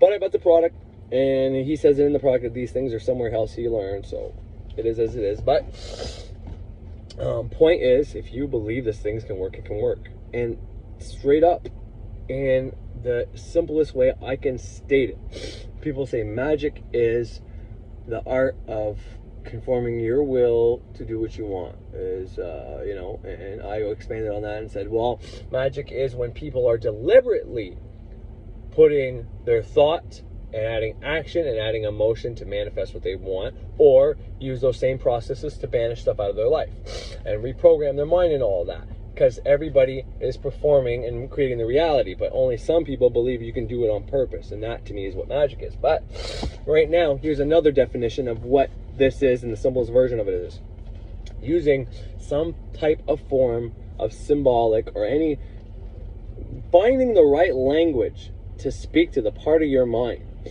to tell it what you want to happen. Because if you get in the subconscious mind, it'll work. Your conscious mind will block you. Your subconscious can sabotage you, but it won't. If you get it in your subconscious mind, it can sabotage you by you having other programming. Meaning you're trying to manifest money, yet you have programming that money is of the devil, and by default, you don't want to be the devil because you've been programmed also the devil is evil. So you have all these programmings is money is of the devil is evil, I can't be rich, and yet you're trying for money. So your subconscious mind will say, this defeats the purpose. I have an antivirus software that says what you're trying to put in me isn't programming. This is a virus, it's something I don't want in me, so it'll sabotage it. Bad things will happen or it won't happen at all. But the conscious mind blocks you. So you got to use your conscious mind to get it into your subconscious mind. That is why the ego and the conscious mind is important. This shit of getting rid of the identity and getting rid of your fucking conscious mind is horse shit. Understanding you're not your identity, that you are so much more than that and we are more than that, is important. But you can't get rid of it. You can't get rid of it. You can't. You have it for a reason. And you can say, well, my mom gave me my name, not God. Well, God is a figure in a book who doesn't exist, so fuck off. Point I'm trying to say is the identity is important, but it's one of those things. It's like negative entities or negative energy or the negative ions or, negativity. Negative ions are really important, actually, more important than positive ions. The positive ions may cause more damage. It may give you cancer and get you depressed and all that, but there is a time to have positive ions. You need them at some times. Negativity, fear. Fear is another good example. Fear is bad and people don't want to be in fear all the time, but fear can motivate you to get to where you got to get. And once you get there, then you can get rid of the fear emotion, at least for a while, until you need it again. Someone comes in with a gun and they're serious and going to kill you. If you don't give them your wallet, having no fear and running at them is just going to get you shot in the head. So you need to have the right fear to do what's necessary and give them the money. And then once they get preoccupied of seeing the money in your fucking purse or wallet, and then you get rid of the fear to elbow the fucker or kick the fucker, take the gun and take your money back. Then it's appropriate, but you need a certain amount of this shit. So I don't even know how I got to that. It's so stupid. I'm all fucking all over the place. But the point is, identity, conscious mind is important.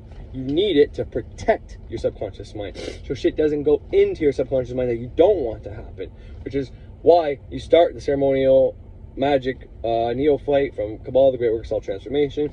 You heard Frater say it on here already, and that he promotes that book, and he goes about that book. Anyways, point is, what I was going to say was, what I try to do is simply find many different ways to kind of, so I can tell you guys what works and what doesn't work, at least for me anyways.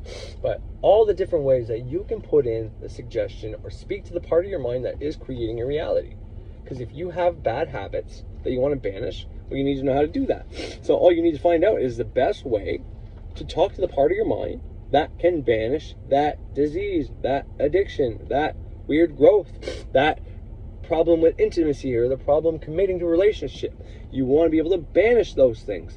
But if you don't know how, and if you don't invoke something in that place, well, you'll banish it for a time, start a new relationship, and then all of a sudden, because you didn't replace that with a new habit, well, what is on the astral is still there. So you banished that out of your life, but you didn't replace it with something new. So on the astral, you have this fear of committing and maybe fear of intimacy up there. You banish those two things out of your life, but you didn't invoke something in its place, like dedication and discipline, let's just say, and being dedicated to someone instead of having your fear of committing. Well, you didn't replace those two things with the two things you're trying to get rid of. So on the astral, you still have that. You got rid of here on the physical, and you can get rid of stuff here on the physical for a time. But if it's still on the astral, then whenever nature's like, whoa, okay, maybe it's the moon cycle that goes by, and it says, oh, we gotta mix, because you saw it is the moon and the subconscious mind, and that's why it's linked to the astral and all that. So the subconscious mind is a cycle. It's like, whoa, we have something missing here with this Corey LeBlanc. He didn't replace, got rid of two things, but he didn't put anything in there. So, well, what used to be there? Well, let's put that back there, because that's been there for the majority of his life, except for this last 28 days. So we'll put that back there, because clearly that's been working for him so far. You know, that's why you got to do this shit. And that's why it's the same process for the reverse. If you want to call something to your being, you got to give enough energy to create it on the astral. But if on the astral you have programming that blocks that from getting up there, well, it ain't going to go up there. You kind of understand? Anyways, I'm going to read what I wrote. So the video you just watched by Frater, I'm going to break it down to all the different questions he has. So the first question was the breakup, and you know, the guy goes to the 3 laws of the land. Not much to say about that, except I give that guy props for being able to make a letter like that and call it in. I think it was an attempt, because his girlfriend watches Frater Xavier's videos, and I'm pretty sure Frater knew this too. But he sounds like this, you know, I love her and I really miss her. That was put in there because if she watches all his videos, she's going to watch it and see that and be like, oh my God, that's so sweet, and come back to me is what he was hoping for, right? So I'll just leave that one alone. But if you're trying to get a girl back, boys, and you know what she watches on YouTube, and they have a question and answer, it's not a bad thing to do, by the by. Anyways, the second one was ask for money, and he received, instead of getting new money, he got shared money, family money, and he found unused funds. And he was asking if that was normal because he was expecting new money. And I was like, greedy fuck? But no, don't think like that. That's the worst way to think. You should be like, you know, valid question. I wish my problems were like that. And go on. So I'm not even going to really get into that one, because but I will say this, especially if you're in the States, but here in Canada, we also have this process where there could be money. Look it up, Google it, how to find money that the state might be holding on for you. And once again, if you don't claim it, they keep it. So why the fuck would they tell you about it? And you could say, well, that's greedy, that's this, that's that. That's life.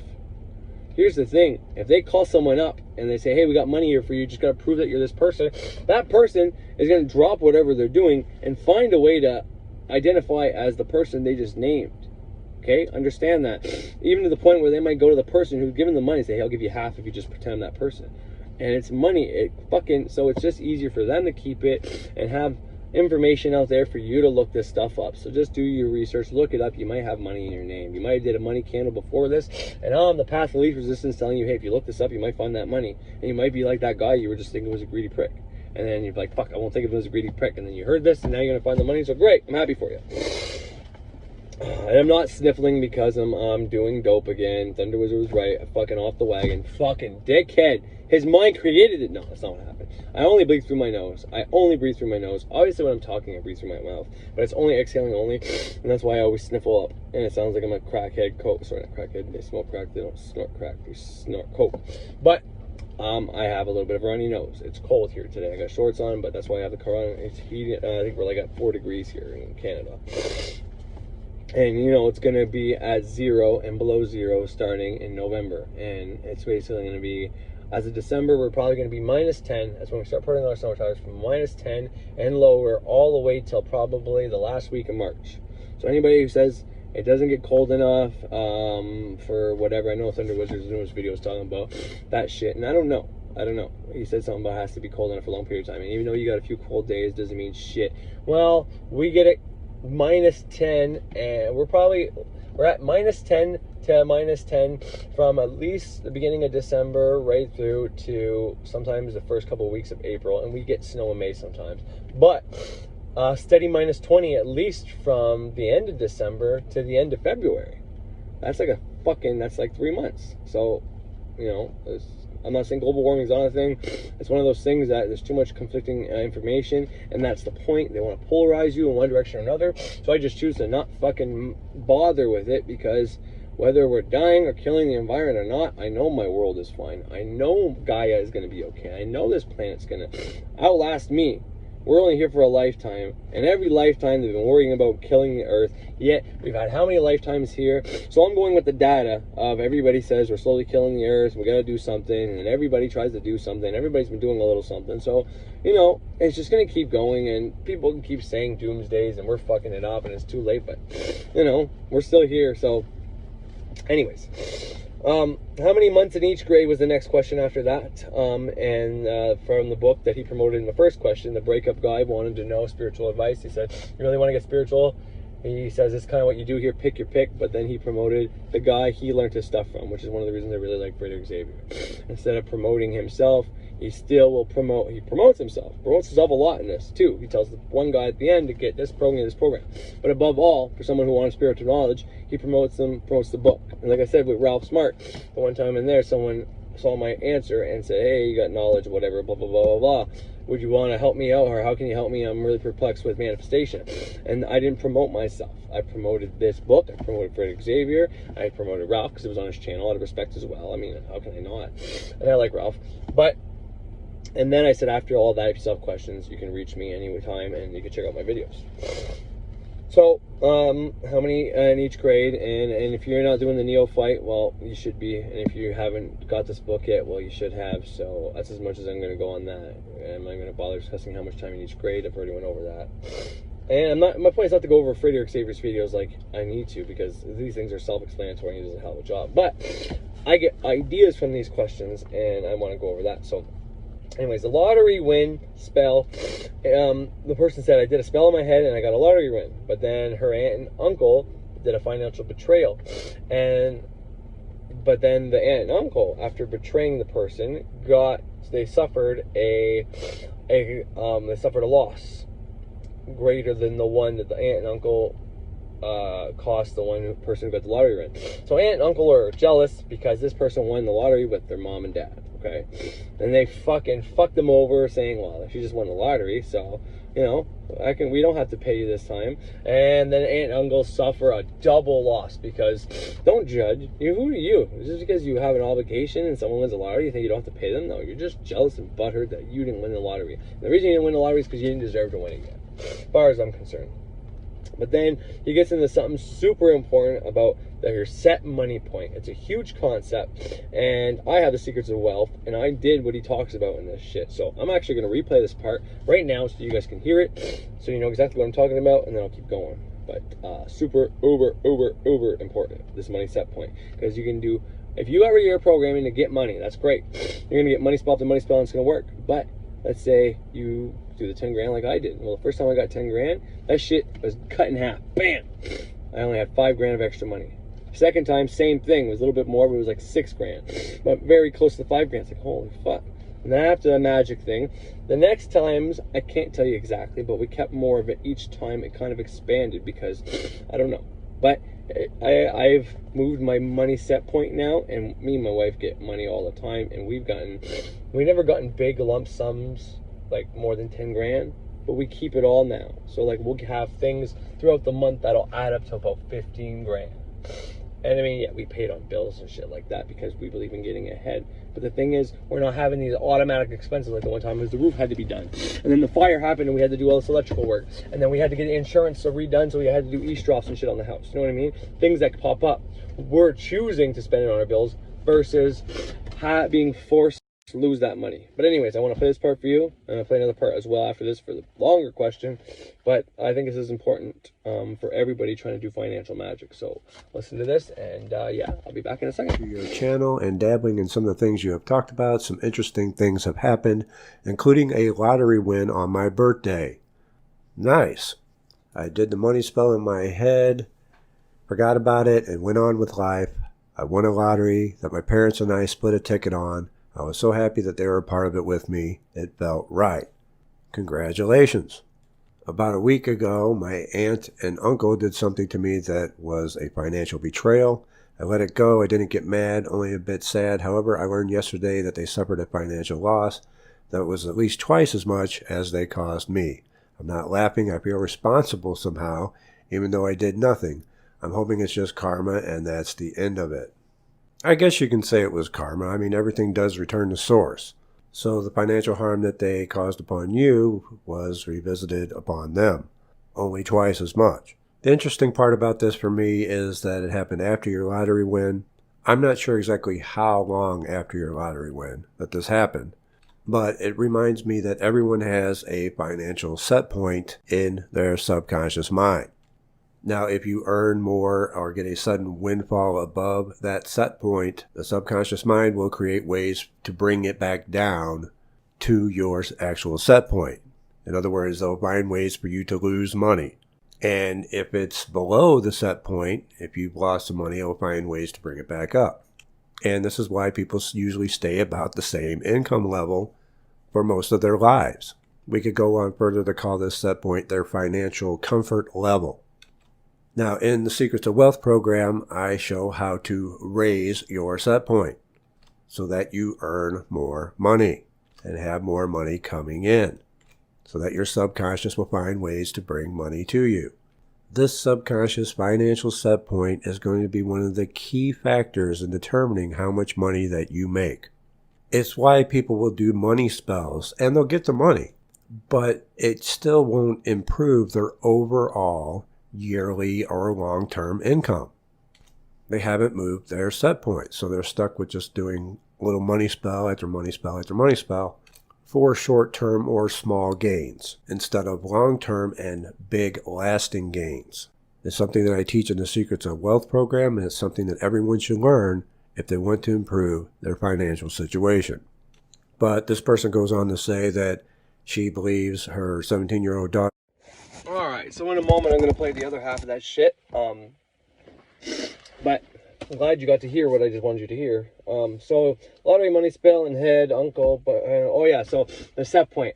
So before I heard this video, like I said, after I heard this video, this changed me, and I'm going to get into exactly why, and it changed me from being armchair to going, because I was listening to this, I was reading the book, listening to that, but I didn't really start the magic and all that shit, and I'll get on all that after.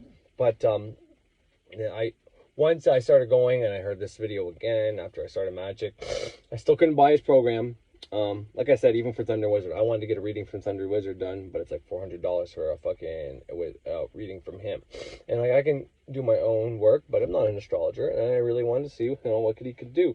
But that's a lot of money for one astrology reading. So, but I get it if the people that are his apprentices under him aren't just people he's pretending to be and charging less to get anyways.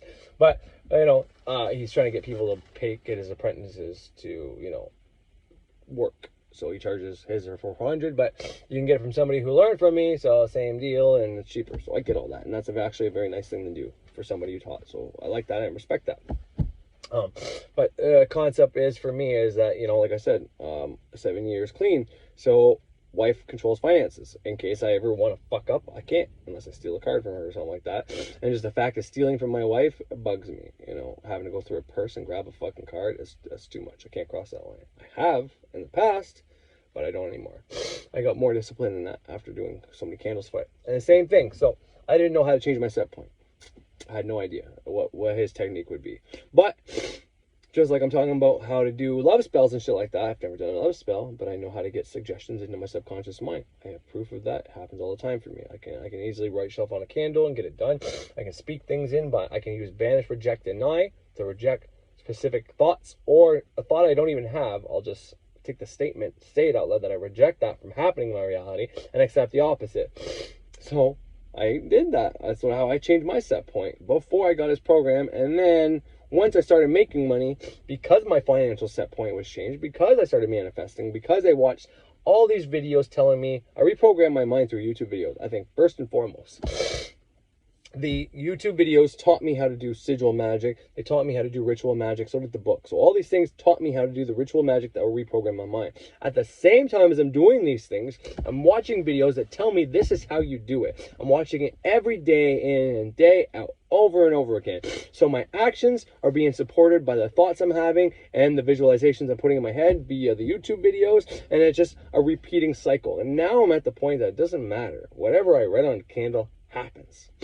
I make sure I use astrology, where the planets are, and my understanding of the planets. So like I want to do some type of emotional work, I'm going to work with the moon and or Jupiter, or sometimes I use, Apollo, which corresponds to the new moon, versus Diana is, these are the Roman names, but it would be what, Artemis, or Artemis, I can't say that name, but it was the Greek version of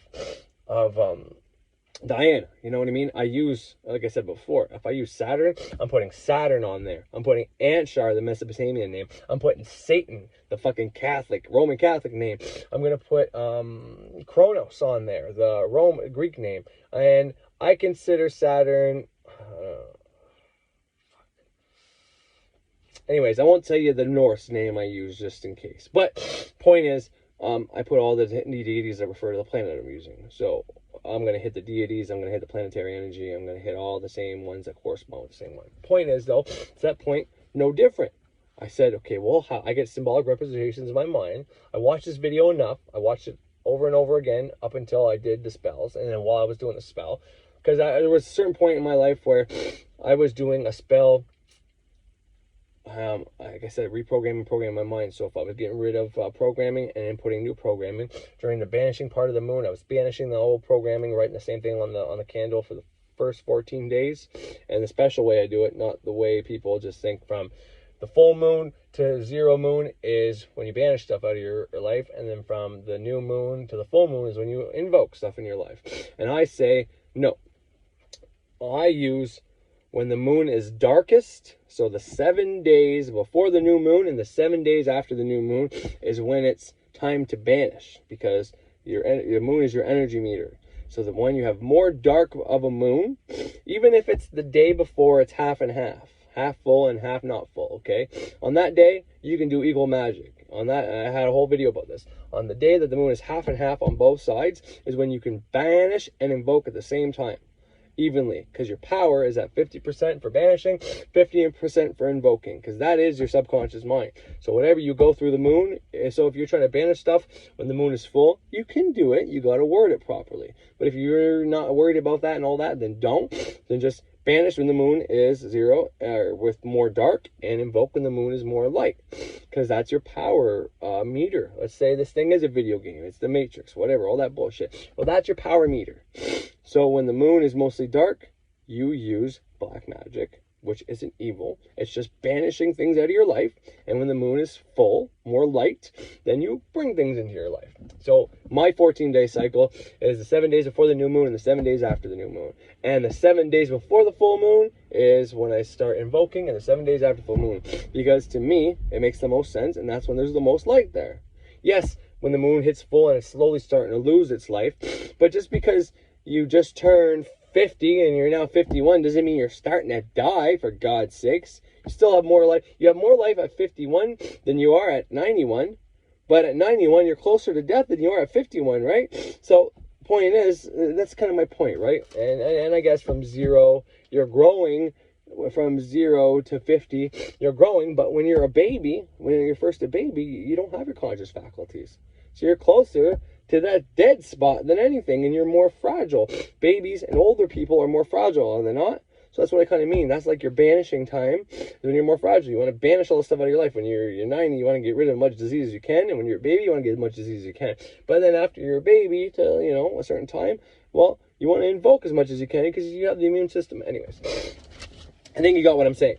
But, so, I use all these concepts that I understood and I made sure that my subconscious mind knew what I was talking about by set point. So every video Frater Xavier has talking about a set point and any other information I can get about a magical set point, I listened to at the same time as I was doing my spell. So when I wrote on the candle that I am banishing my set point, and I can, I banished my set point.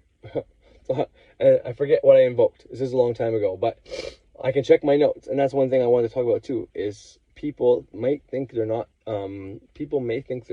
manifesting stuff and might keep getting down on themselves. But if they don't write things down, because one night you might be half asleep and you might say, oh, fuck it, I'll try this little visualization thing. And you might do something. And a few days down the street, some synchronicities will happen, a weird coincidence, and you'll get something. And be like, huh, that's cool.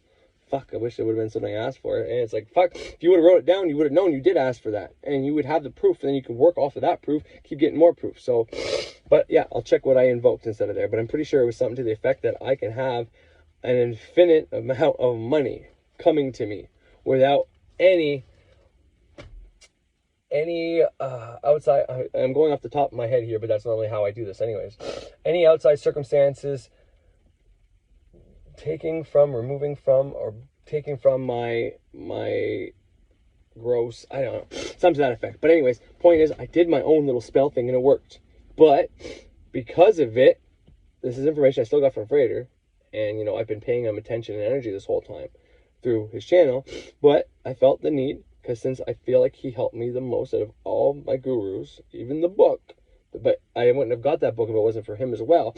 But so I bought 5 fucking programs off him now, and except for the specific spell things like I told you, the way he teaches these things, it's exactly how I learned it from him. I didn't have enough confidence and magical know-how, let's say, to actually put it together in like a ritual. But as I kept developing and kept listening, and I said, fuck it, I'll just write on this candle and see what happens. And then eventually the things worked. But I'm telling you right now, you can use YouTube videos as affirmations to program your mind. And affirmation is probably the wrong word, but you're watching something over and over again that's telling you something that is now going to be real in your head. Just like I said earlier, your dad telling you that you can be whatever you want to be, or you're going to be a piece of shit, you're never going to amount to anything. Whichever one your dad or mom chose to tell you, if they told you you can be anything, then you're probably doing well in life. If they told you you're not going to amount to anything, then you're probably not doing well in life. And if it was 50-50, or maybe they never really said stuff to you like that, well, then maybe you're kind of in between. You feel like you can do anything, but in the same sense, you feel like you're kind of stuck. Well, that's why.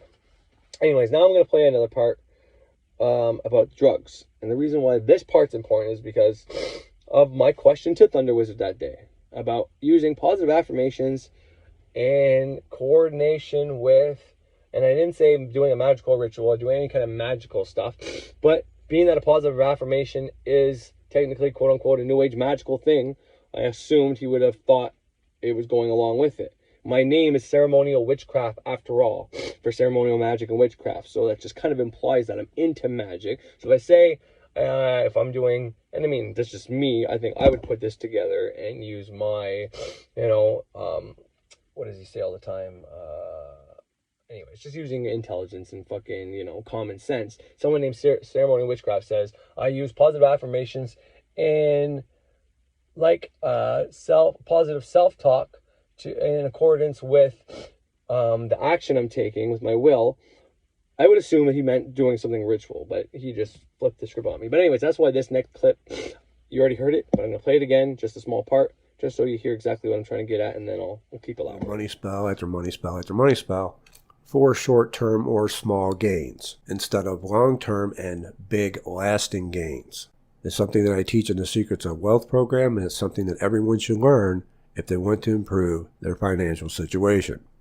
But this person goes on to say that she believes her 17-year-old daughter is doing drugs. She denies it. She don't believe her because she's seeing her change before her eyes. But she doesn't know what to do. She's afraid to do magic, and she's afraid for her daughter. And is asking for my advice, which my advice is going to be do magic, even though you are afraid to do so. I also understand that you're afraid for your daughter. There's a lot of bad drugs going around out there. One of my nephews just died about a month and a half ago when I had pneumonia of a heroin overdose. He lived over half a state away, and I had no idea he was having problems. A lot of kids aren't making exactly the brightest decisions these days. But understand also that being afraid and fear isn't going to help anything. Because what you think about, you bring about. So if you're always thinking about your daughter being on drugs and then you throw an emotional component of fear on top of it, afraid that she's doing this, it can actually help to bring about what you fear. This is what I talk about when I say that people are doing magic whether they know it or not, but that most people are doing magic against their own interests, and they don't even know it. Dwell not on that which you fear, but on that which you desire. Now, when it comes to drug addiction or any addiction in general, really, in my experience, the person has to want to quit. But there are ways to get a person to not want it anymore. All addictions are ruled in the subconscious mind, so you have to address it there. Yes, some things are physically addicting as well, but the subconscious habit is much harder to break and get control of, so you have to address it in the subconscious, whether it be through hypnosis, sigils, etc. I recommend doing some sigil magic and also creating some sigils for losing the desire to do drugs and hiding them in plain sight around the house so that your daughter can pass by them and see it without really seeing it, so that it gets into the subconscious and starts programming that way, so that you can start programming a drug-free household. Best wishes and Alright, so now that that's over, I can finish this up. No, so the male girl's right beside me. And yeah, she's not a bad looking girl. I mean, I'm happily married, so I wouldn't fuck the male girl or anything like that. Especially after what happened to me. I mean, I never cheated on my wife. Like I said, I'm guilty of flirting with another girl and all that, which she's also guilty of now. And potentially, depending on what your opinion of cheating is, you know, you can say, well, she was talking with this guy and wanted to meet up with him, but the only 2 times she had a date with him was a play date, not really a date. And, you know, I believe her that they met up by accident both those times. So it is as it is, but it's still, I mean, she's a good looking girl. But, I mean, no, that's the rest of my fucking relationship. And she's definitely not even close to my wife's got. Anyways, so drugs and how to banish the need and something is some. Okay, so how to banish need and something very important to my question to. I don't know what I meant by that, so it's not really comprehended, or comprehensive, but very important to my question to T-Wiz. That was just short form. It wasn't to make fun of him, but you know, T-Pain, right? If he wanted to be like a rapper, he calls himself an OG, original goth. No, he probably means an original gangster. You know, he's probably not using OG, right? Because that's the thing about OGs. They're old and I don't understand the young lingo. Even I have trouble with young lingo. But when Uncle Bert uses the OG, he's an OG. He's talking about I'm an original gothic, not an original gangster. But he's using it as an original guru. Maybe. So maybe he's making sense of it. So my bad. Then the original guru, but he's definitely not original. So, but he's the OG T-Wiz, but T-Wiz. I keep giving this motherfucker. Last time when I was mad at him, it was Thunder Wizard, Lightning Lizard, because he was pretending to be a lizard. But I thought that was a cool name. I mean, one thing I'm good at is like little catchy things. Yo, what up? It's Maha David, OG Thunder Wizard, Lightning Lizard, aka T-Wiz in the hizzy. You know what I mean? I'd be like, whoa, this fucking Cracker Jack is fucking kidding himself, I guess. Anyways, I'll stop making fun of him. I have some resentment, I can tell. I'm trying my hardest to say I like the guy because I do. I'm attracted to his channel. I watch it. Pisses me off when he doesn't agree with me, I guess, but it is as it is. I mean, like I said, I know on some levels that he was right, but I also know on some levels he's fucking wrong. And that's the nature of reality. Nothing is completely right, nothing's completely wrong. Put us both together, our ideas together, and I mean, I'm not in his league, okay? He's been doing this a long time. He knows, he's got acquaintances, he's got people, he's learned from spiritual masters, whereas I've done all my learning through books and on YouTube. So, not on the same level at all. I know he's up here, I'm down here. I mean, his subscriber count will tell you that as well. He's killing it. I get it. But I'm just saying, you add some of the ideas I have to his action plans, and I mean, but anyways, no bueno. So, T-Wiz, and from, oh God, and from, hanging positive messages around the house, like affirmations. Now, he didn't say positive messages in this one. This is an earlier one. The video I played last time from Frater was the one about the McDonald's bag and him having a craving for McDonald's even though he can't stand McDonald's. Then he goes on to think about this when you're scrolling through the Facebook feed, and he's like, to this point where I won't even leave newspapers face up, put them face down if there's bad headlines on it, because your subconscious mind picks it up. But then he says, go around the house putting positive sentences or positive sayings around your house, or have your significant other do it so you're not conscious of them, and then you walk by that every day and you'll be like, fuck, I'm in a good mood, I'm in a good mood. It's another form of doing positive affirmations. In my mind, there's no difference in hanging things up in my house, positive words, and I got a bunch of them. I mean, you look over here, I don't know if you can see it or not, but there's porch rules right out there. Let's see if I can bring that in. Okay, well, that sign all the way to, I guess it'd be the right of your screen, but there's this fucking, right underneath my finger there, that white thing. That is, something says porch rules, anyways, I got things all over my house. My wife just bought a $69 sign, big as fuck, for our kitchen, with a bunch of positive words on it. I'm like, I'm so against that, because to me it's like a waste of money, but at the same time, I don't bother telling her waste of money or saying things, and then she throws it in my face like, I thought we weren't supposed to worry about money. I thought if we focus on wasting money and worrying about money, we're not going to get money. And she's absolutely right, because she learned it from me. And if I say she's wrong, well, then I'm saying I'm wrong, so I can't do that. But, you know, for a sign that she could paint herself with a fucking piece of wood, some paint, some trim border, I mean, those things right there would cost, let's say $20 if you get a big enough piece of fucking either plywood or whatever, and these little cans of paint you would use, and a fucking stencil and a paintbrush. So $20. She could have made it herself, put her own energy into it. Now I gotta cleanse the fucking thing because it's comfort. And I don't mean because of COVID, but I mean someone else's energy was put into it, and maybe they're pissed off when they made it. So I gotta cleanse it before it comes into my house, because I don't let other people's energy in my house. And you know, I'd rather something be made with her energy that she can be proud of. And even if she made a little mistake on there, she might be a little self-conscious about, but that little mistake means something, you know? But anyways, I have this concept all over my house. There's no difference between the positive messages around my house or me putting on a recorder positive affirmations in my ear. Same fucking thing. If I go to sleep or throughout the day I'm listening to that while I'm doing things in the dishes, it's going right in my subconscious mind. I walk around the house talking to my family, yelling at my kids. There's positive messages on the side. I'm not so mean to my kids when the positive messages are up. But when they're broke or they're down or before we had them, I have a lot more mean. Point is, all these things get absorbed by your subconscious mind. You wake up all pissy, you come downstairs and you got like, have a nice day, smile a few times, and smile a day keeps the doctor away, or all these little fucking happy fucking shits around your house. You're gonna see it has an effect on you. It might not be the effect you want, because if you're trying to get rich by only doing 2 positive affirmations every night, it's not gonna work.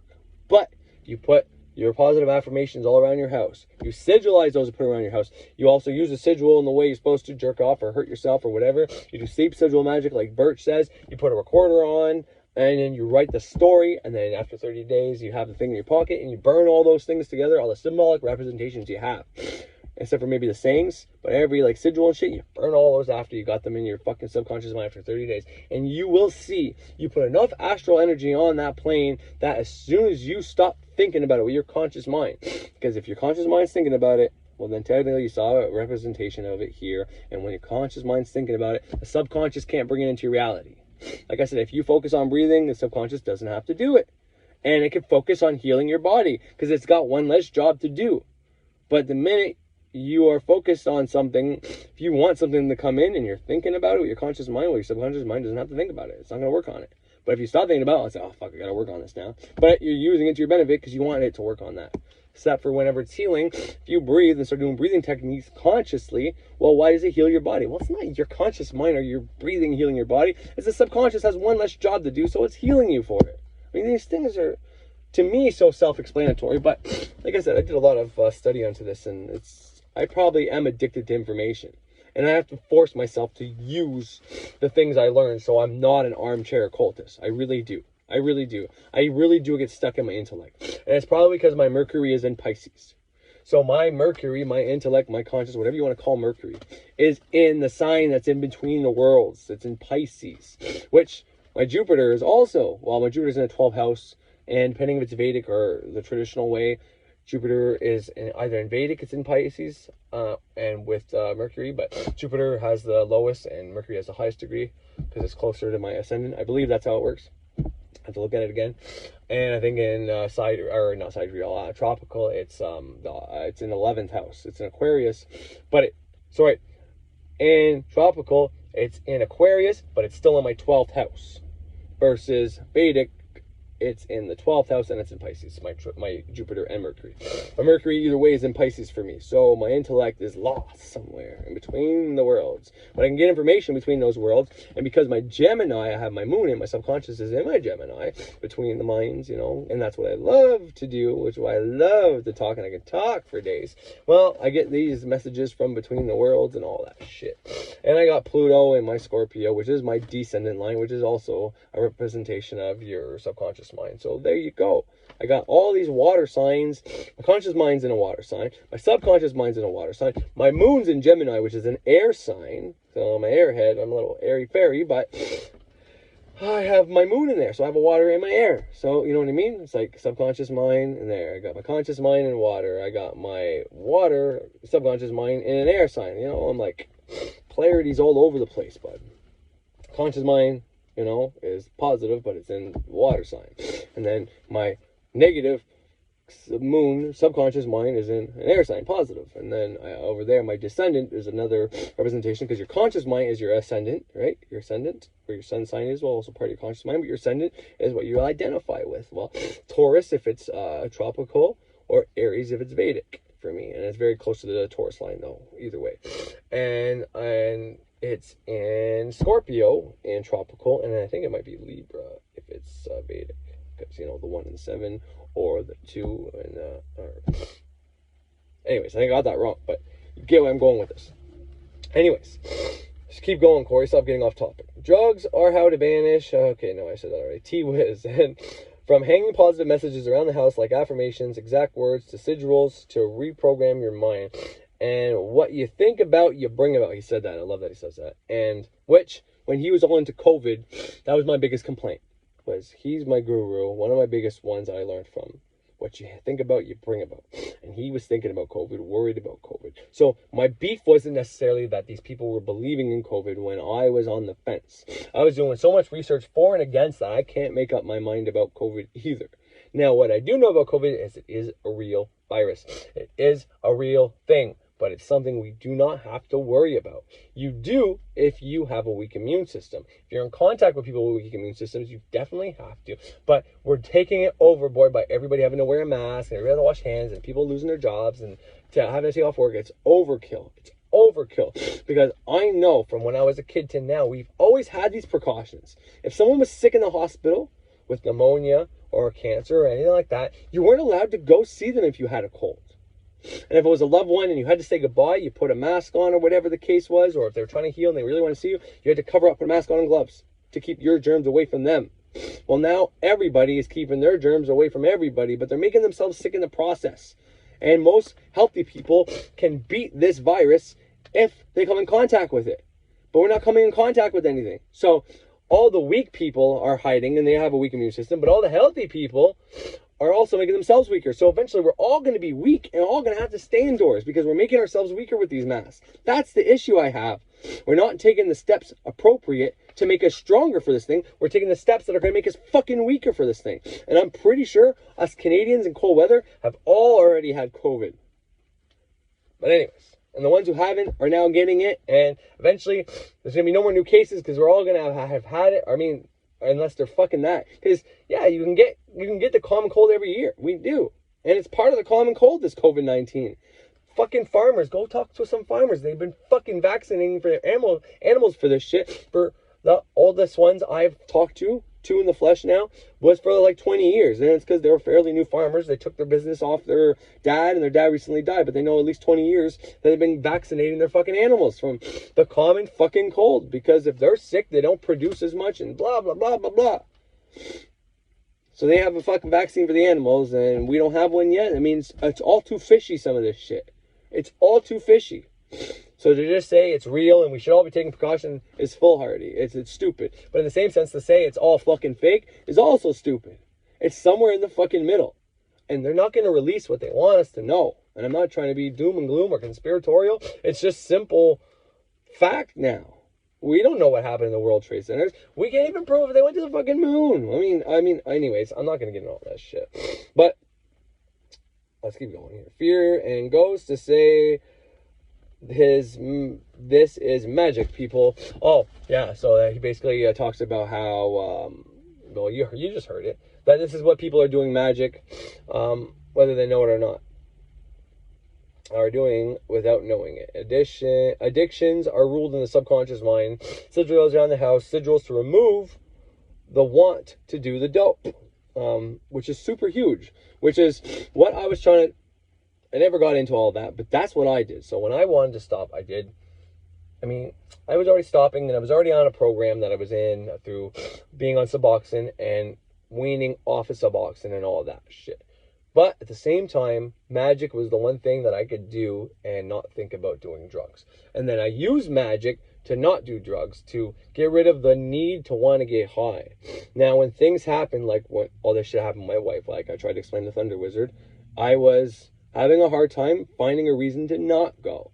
Be like, because I felt like hurting my wife by, you hurt me, so I'm going to go out there and hurt you, which is what it boils down to. And I know that.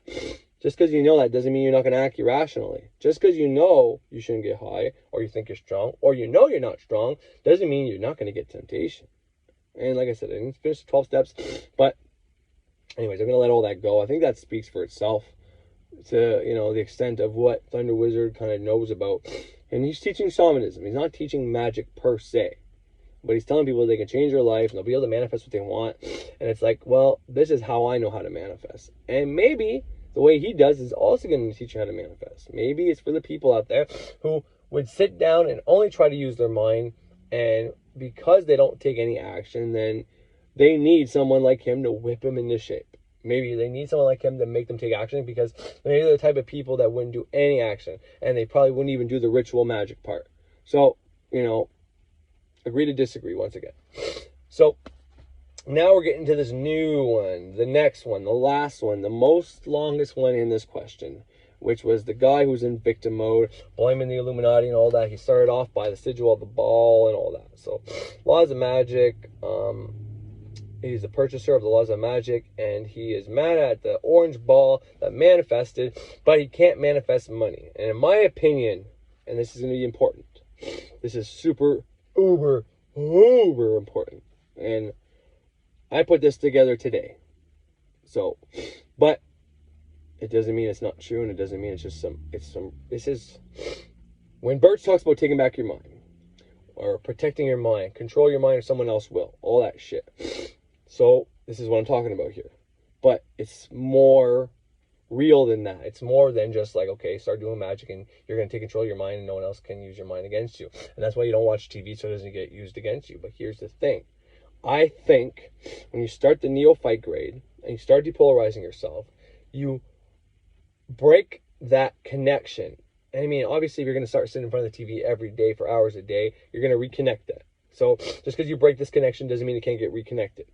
But I watch TV with my wife, and it's like a half an hour to an hour every maybe 3 days, and sometimes it's only like once a week, and nothing will play out through my life. But my wife, like I said, she was watching Chicago Fire religiously, and then I had to rush home because there was a fire in the house. She was watching Chicago Fire, and she didn't even know it was our fire alarm going off. And she's watching TV, she's programming her mind. She learned a lot. These things are embedded in her subconscious mind, because I asked her, hey, babe, what does blue flame mean? What does no flame mean? She'll tell you, and she learned it all from that show. And it's all right, by the way. But so this guy was mad because he saw the Freighter Xavier fucking sigil, looked at it for like a minute, and then it fucking programmed in his mind. I watched Freighter Xavier. I saw the sigil. I didn't even write it down, and it got programmed into my subconscious mind. It got in there, and it manifested into my life. And this is kind of the thing I gathered way back then, but I didn't put it together like I put it together today.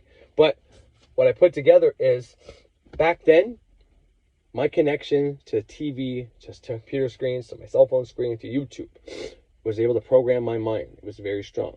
Now, I still use YouTube to program my mind through these videos to keep reinforcing that magic is real. But I look at a sigil that someone else makes, it doesn't play out in my life because I change that specific shit. But what I'm trying to say here is, when you start the curriculum, when you start it and you stop watching TV, the reason you're doing it is because you're disconnecting that connection you have to the TV and being able to manifest someone else's desire through your life. The news, the media, Facebook, all these things, the 4-second fucking videos on fucking YouTube that say nothing, the car radio in the car. When you disconnect from all these things, you stop watching them, you are now being able to stop manifesting someone else's shit in your life. And your mind's like, well, what's going on? So it keeps going off your programming and keeps manifesting stuff through the things that have been programmed into you. But you are now opening the doors up for you to be able to, if you can concentrate. And because at first you can't do like I do every night and make a candle for a different thing to manifest. I do that. I don't do the same thing every night. I invoke and banish almost with every candle now, regardless of the moon. And that's because of what Birch taught me, to take the reins, not the ride. So for the first couple of years, your year in a day, or your curriculum through Kabbalah, the Great Work of Self-Transformation, whatever it is, you're getting in sync with nature. That's why we do the adorations of the suns. That's why we have the 8 Sabbats of the year. We're getting in sync with nature because we want to affect nature. We are fucking nature. But the more you watch a TV and stay out of nature, you're more machine than nature now. And you're not in tune with nature, which is why Thunder Wizards exercises get you in tune. You meditate. You're becoming in tune with nature in a different way that probably works just as good as my way. So once again, plug for him. He's probably going to teach you the right way. I'm just saying. But we get in touch with nature so we can affect nature. But sometimes when you get in touch with nature, you're going to be horny in the spring like the animals, and you're going to want to be fruitful and make babies. And come summer, you're going to want to party and have fun and be a star and go out and do social things. Come the fall, you're going to start getting lazy and put on a little bit of weight for the fucking winter. And then come winter, you're going to want to hibernate, and you're going to keep going. And when the moon waxes and wanes, you're going to see you might have more energy and less energy. You might be more positive, might be more negative. So you eventually have to learn how to become able to affect nature without becoming affected by nature to the degree that it's fucking up your life. Because it's one thing to become depolarized and become in sync with nature, but it's another thing when nature also starts dictating what you're going to do.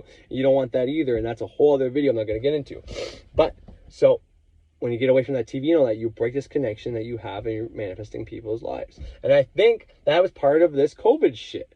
It was a way to get people back in front of the TV, people back into money, giving out all these money things. So to stop, because before this, cryptocurrency was taking a big fucking uphill. The stocks, everything was up. And like I said, no one was watching TV. Everybody was believing that the news was fake. All this shit. To the point where Fox News is talking about the fake news. And they're fake news. You know what I mean? But everybody didn't believe in the news anymore. Now everybody's back to believing the news because of this pandemic. So I don't think COVID's fake, but I think they use COVID, which is something brought on by nature, absolutely. And that's why if you're in touch with nature, you don't have to fucking worry. If you are in sync with nature, you don't have to fucking worry. But they use these things to spin their own narrative. Let them think we created it. Let them think we're that powerful and scary, and then we'll always be above them. No fucking way to that. Anyways, I'll play the thing right now because all I'm going to do is keep going and going back to COVID, and this is already a long enough video, so I'll play the thing. And it's just a small clip of where he's talking about this guy and exactly what he says about all this fucking bad fucking way of thinking and being a victim and all that. And then I'll say my last piece, and then I'll let you guys be, okay? Like an hour trying to force it into your in my front yard. And even made sigils for it in the past. I have not been able. A reminder for me of how poorly my own magic works when it comes to manifesting. I didn't make the sigil. I simply viewed it for a minute, then took it in, and it obviously must have influenced my subconscious. It angered me at first about the fact that even though I have tried and even made sigils for it in the past, I have not been able to cover my basic financial needs for years now. But then I get a damn orange ball in my front yard with the sigil made by someone else. I know how you feel. And this is why I advise people to always start with things that they don't care about first. See, you didn't really care about that orange ball. You just glanced at it for less than a minute and probably let it go even quicker than that, allowing it to easily and effortlessly manifest. Now, contrast that to the times that you do sigil magic for the things that you do care about. Instead of just glancing at it for a minute, do you stare at it for like an hour trying to force it into your brain? There is a such thing as trying too hard when it comes to magic. When it comes to magic, the act of trying to force something into your mind is actually preventing it from getting into your subconscious mind. Holding things in the conscious mind will always block them from getting into the subconscious mind. So then you're thinking about it afterwards because you really want this to work, but you're not letting go, you're not allowing it to manifest. So the solution for you then is to treat the things that you really want like the things that you don't really care about. And that's why I say to start practicing with things that you don't really care about first, so you know what it's like. And I know that tends to fly in the face of a lot of what is taught in magic. And as I have said, that we should give it our all, but that's in ritual. When it comes to sigil magic, the most important thing is to be able to relax and just allow the subconscious mind to soak up the image, the sigil, the symbol, and then just go about our day, relax. The most important thing is to not think about it. And the best way to not think about it is to not care about it all that much. A lot of times people are blocking themselves when it comes to the results because they care too much, because they need something to work. We'll pull another George Costanza here. When all else fails, try the opposite. This viewer goes on to say, I know it's my problem in my subconscious, but I also know there's an abundance of scarcity consciousness in the world, and I have gotten caught up in it like so many other people. It's not a problem in your subconscious. Everyone's subconscious works the same way. If you successfully implant the instruction into your subconscious, the subconscious must carry it out. So the problem isn't in your subconscious, the problem is in your execution. The universe has no problem dishing up that orange ball for me. If that ball was a lot of money, the universe would find some way to mess with it, because the energies of resistance are not just personally about me. I don't think the society wants people like me to thrive. See, you have a defeatist attitude. That's another issue that you're having. I have had money here and there. I'm not homeless. Right now, I always get fed, but I never thrive economically. Look at all these statements that he's making. My bosses have mostly been selfish narcissists, actually. That's going to have to do with your astrological chart and what house they fall into. One of the reasons that I began working for myself instead of just a 9 to 5 is because bosses in my chart fall into my house of enemies. And so I would always have bosses seemingly out to get me. And from my perspective, for no reason. But, that's just how it is. It falls in that chart. The bosses are going to be a problem, and they're just not going to like you. He continues, I don't think like most of these selfish people. I just want to have enough money to enjoy life. The things that are valued in our society are often trashing the environment. The people who are valued are often blatantly terrible. So perhaps my magic should go into changing the society we live in. I would like to see the stock market crash. I think it would do the greater good in the long run until the money is taken out of the hands of the Illuminati and the elite. Oh shit. Illuminati alert. Oh snap. Our planet is screwed, and it's sad that most people want to pretend otherwise. Maybe when they are broke, they will wake up too. Sorry, this was so long and angry, but I'm being honest.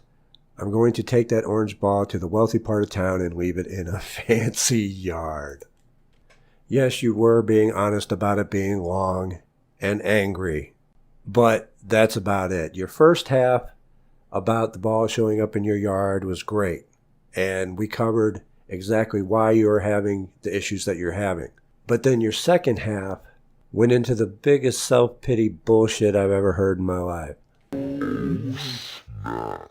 You say you don't think like all these other selfish people, but yet you want to crash the stock market so that people will lose money so that they somehow can think and feel as you do. That's pretty damn selfish. See, I always say that people always want others to feel and think as they do. Those who are miserable will always want to make others miserable, and those who are in a higher vibration and happy will always want others to be happy. People are just trying to express how they feel, and they want others to experience how they feel. And I'm sorry, if you aren't feeling all that well, if you are miserable, if you are not having the best time, if you are poor, and you want others to experience that, that is selfish. Well, how else are they going to see it from my way, you say? Well, perhaps you need to see it from their way. Instead, see, if you had the Secrets of Wealth program, you would know that I would say that this self-defeating attitude that you have is the absolute worst thing that you can do. Also, if you view others who have money as being selfish, greedy, part of the Illuminati, trashing the environment, as you say, because, all people who have money are out there just doing all these things. If you view those who have money as being somehow bad and evil, what do you think that's doing to your subconscious and affecting your income? These views that you have of money, of people with money, and the world are literally keeping you poor.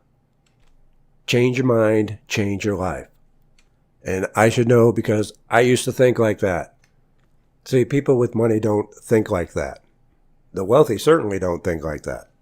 And so the second half of what you wrote is really revealing in the base of your problem.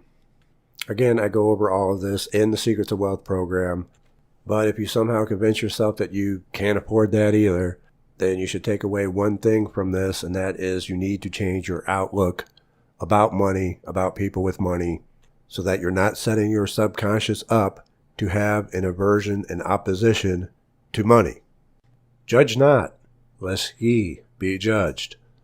Now, that doesn't mean that God is going to come and put you through a trial and punish you. It means that when you go around judging, you are actually passing sentence upon yourself. Let's see how many judgments you have made in just this second half alone. If that ball was a lot of money, the universe would find some way to mess with it. You've already judged that you cannot be successful with money because the universe will screw you over. It's a victim mentality. Woe is me. I have all the bad luck. And I go over all this in the Words of Power program on the self-imposing jinx. When you have a belief that when X happens, Y will happen also. In this case, if you got money, that something would screw it up. And so that's what happens and would continue to happen, because every time it happens, you say the same thing and reinforce it. This has a lot more to do with your attitude and the way you think and the way you speak than you realize. I don't think this society wants people like me to thrive. Again, victim mindset. But I never thrive economically. See, when you pass judgment like this, who is the universe to argue with you, as you are part of the universe? I don't think like most of these selfish people. Well, that is a judgment. The things that are valued in our society are often trashing the environment. This is an opinion from your perspective and a judgment. The people who are valued are often blatantly terrible. Again, passing judgment. Due to the law of polarity, for every bad there is a good. So what you see as terrible people, I'm going to assume, are what? The rich? Fact, the rich are the most charitable people. Fact, the rich create all the jobs for everyone else. Fact, the rich don't have nor entertain the victim mindset, which is the most destructive mindset. We can go on and on. I would like to see the stock market crash. I think it would do the greater good in the long run. For who? For you? What may be good for one may not be good for another, by the law of polarity. I don't believe that you're saying this for, quote, the greater good, end quote. You should be honest and just admit why you're saying this. Envy. It's like the old Aesop fable, the fox and the grapes. The fox saw some grapes hanging out of reach. He tried and tried to reach them, but he couldn't get to them. He finally gave up, turned and walked away, saying, I didn't even want them anyway. Except you're adding, you shouldn't have them either. Until the money is taken out of the hands of the Illuminati and the elite, our planet is screwed, and it's sad that most people want to pretend otherwise. The power just went out for like an hour and a half. I'm sure you do have a dark cloud thought form working overtime against you. Thankfully, autosave saved the day, and I didn't lose all of this recording. So we were at you saying that the money needs to be taken away from the Illuminati, and we're all screwed until that happens. Well, who should have the money? You? Because I can make the argument that we're far better off in their hands than yours, simply due to your mindset. If you can't raise yourself out of poverty, how can anyone else prosper if you are in charge? And then you say maybe when they are broke, they will wake up too. No, it's you who needs to wake up because they're not the ones who are broke, which means they're doing something right and you are not. I'm sure you have a million excuses, but at the end of the day, it's going to come down to your attitude and mindset. We shouldn't be too concerned with you changing the world and crashing the stock market and causing mayhem in the streets if you can't change your own financial situation. Magically, money is the easiest magic there is, in my opinion. Health, love magic, etc. may have to take a few shots at it to get it going. Money magic, I can crank that out all day, every day. It's not even an issue. And so can you. Get the Secrets of Wealth program. Follow everything in there. Don't just do one thing and say, oh, it didn't work because I just tried one thing. No, you have to do these things together. You have to do the work, especially the section on proper mindset. You simply cannot attract wealth without it. Next, get the Words of Power program and learn how to stop creating negative thought forms. Right, so for finally the fucking finale. Finally the finale, motherfuckers. Alright, so let me just keep reading here so I don't keep going off. But stop being a portal. Okay. The first and most important thing you need to do is take control of your own mind. And the more specifically, you stop being a portal or a source for others to manifest to you, such as TV, but can now manifest what you want, and myself and the universe both were able to manifest. What? Manifest what you want. And myself and this...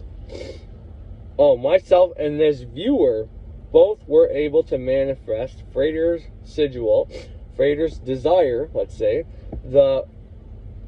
through YouTube. And this was why after this video I went into ceremonial magic. So I will no longer manifest for others, but for myself. Then Frater says to do sigils for important shit. Alright, then Frater says to do sigils for unimportant shit. Like I also say, because this gives you proof that magic works. Anyways, I think I say that. To get proof and evidence magic works. Be like a fucking scientist. Then he used the law of polarity and teaches the most important lesson for beginners. And I hope I don't get stuck on this, but this is something I've said in the past as well. And it's to treat the shit you want like you don't want it. Like attracts like in the astral. This is why there's some truth to the law of attraction, but it doesn't completely work unless you have the rest of the hermetic principles down. Because like attracts like in like the magical and the astral and all that. Like attracts like, but here in the physical, opposites attract. I think I say this actually, astral. But in this realm, opposites attract. Meaning, if you manifest poverty and you can't manifest money. Well, it's because you know poverty is what's always been happening. It's always been this cycle. It's your default. And you have this internal thing knowing that it's more likely you're going to keep manifesting poverty than you're ever going to manifest money. And if you treat the money like it's automatically going to happen, well, then it will. If you have automatic faith using that Sephiroth of Jupiter, then it automatically will happen. It's a law. It has to. It will. But more importantly than that, you can use this opposite polarity technique to your benefit, and it will absolutely work. I don't want to get stuck on this, but it's a really important thing to actually look up and figure out for yourself, because me explaining it may confuse you, or may think, okay, opposites attract, but like attracts like. So when I'm at my temple, I have to use like attracts like. I have to be, and that's right. When you're doing your ritual, you have to feel the emotion. You're putting this energy to create this thing in the astral. So if you want to create this thing in the astral, if you're saying you have money, or you found your life partner, as the love spell shit, well, you have to feel as if how loving and how great it is when you found that life partner, and how complete your life feels now. You have to put all those emotions into it. So the like will attract like, because you're trying to attract a partner, so you have to act like you've already attracted that partner. That's what you do in your ritual space, in between the worlds, when you're trying to talk to your subconscious mind through symbolism. That's where the like attracts like. But then here on this physical, you got to get out of that state and not think about that anymore. Now, if you have thoughts of it, you say, I accept that has happened, and I'm so grateful that I found my partner, and you put as much love and emotion into that, and then let it go again. Stop thinking about it, so it can happen to you, so that the opposites can attract, so that you can attract that opposite feeling that you're not feeling anymore, because you're not in that space. But if you go to the bar trying to find love, well, you're consciously thinking about what you did, you're holding on to that, and your subconscious can't work on it, so you won't. So the time you finally go to the bar and you're like, oh, I'm never going to find love. Bam, you'll find love. That's all I'll say about that.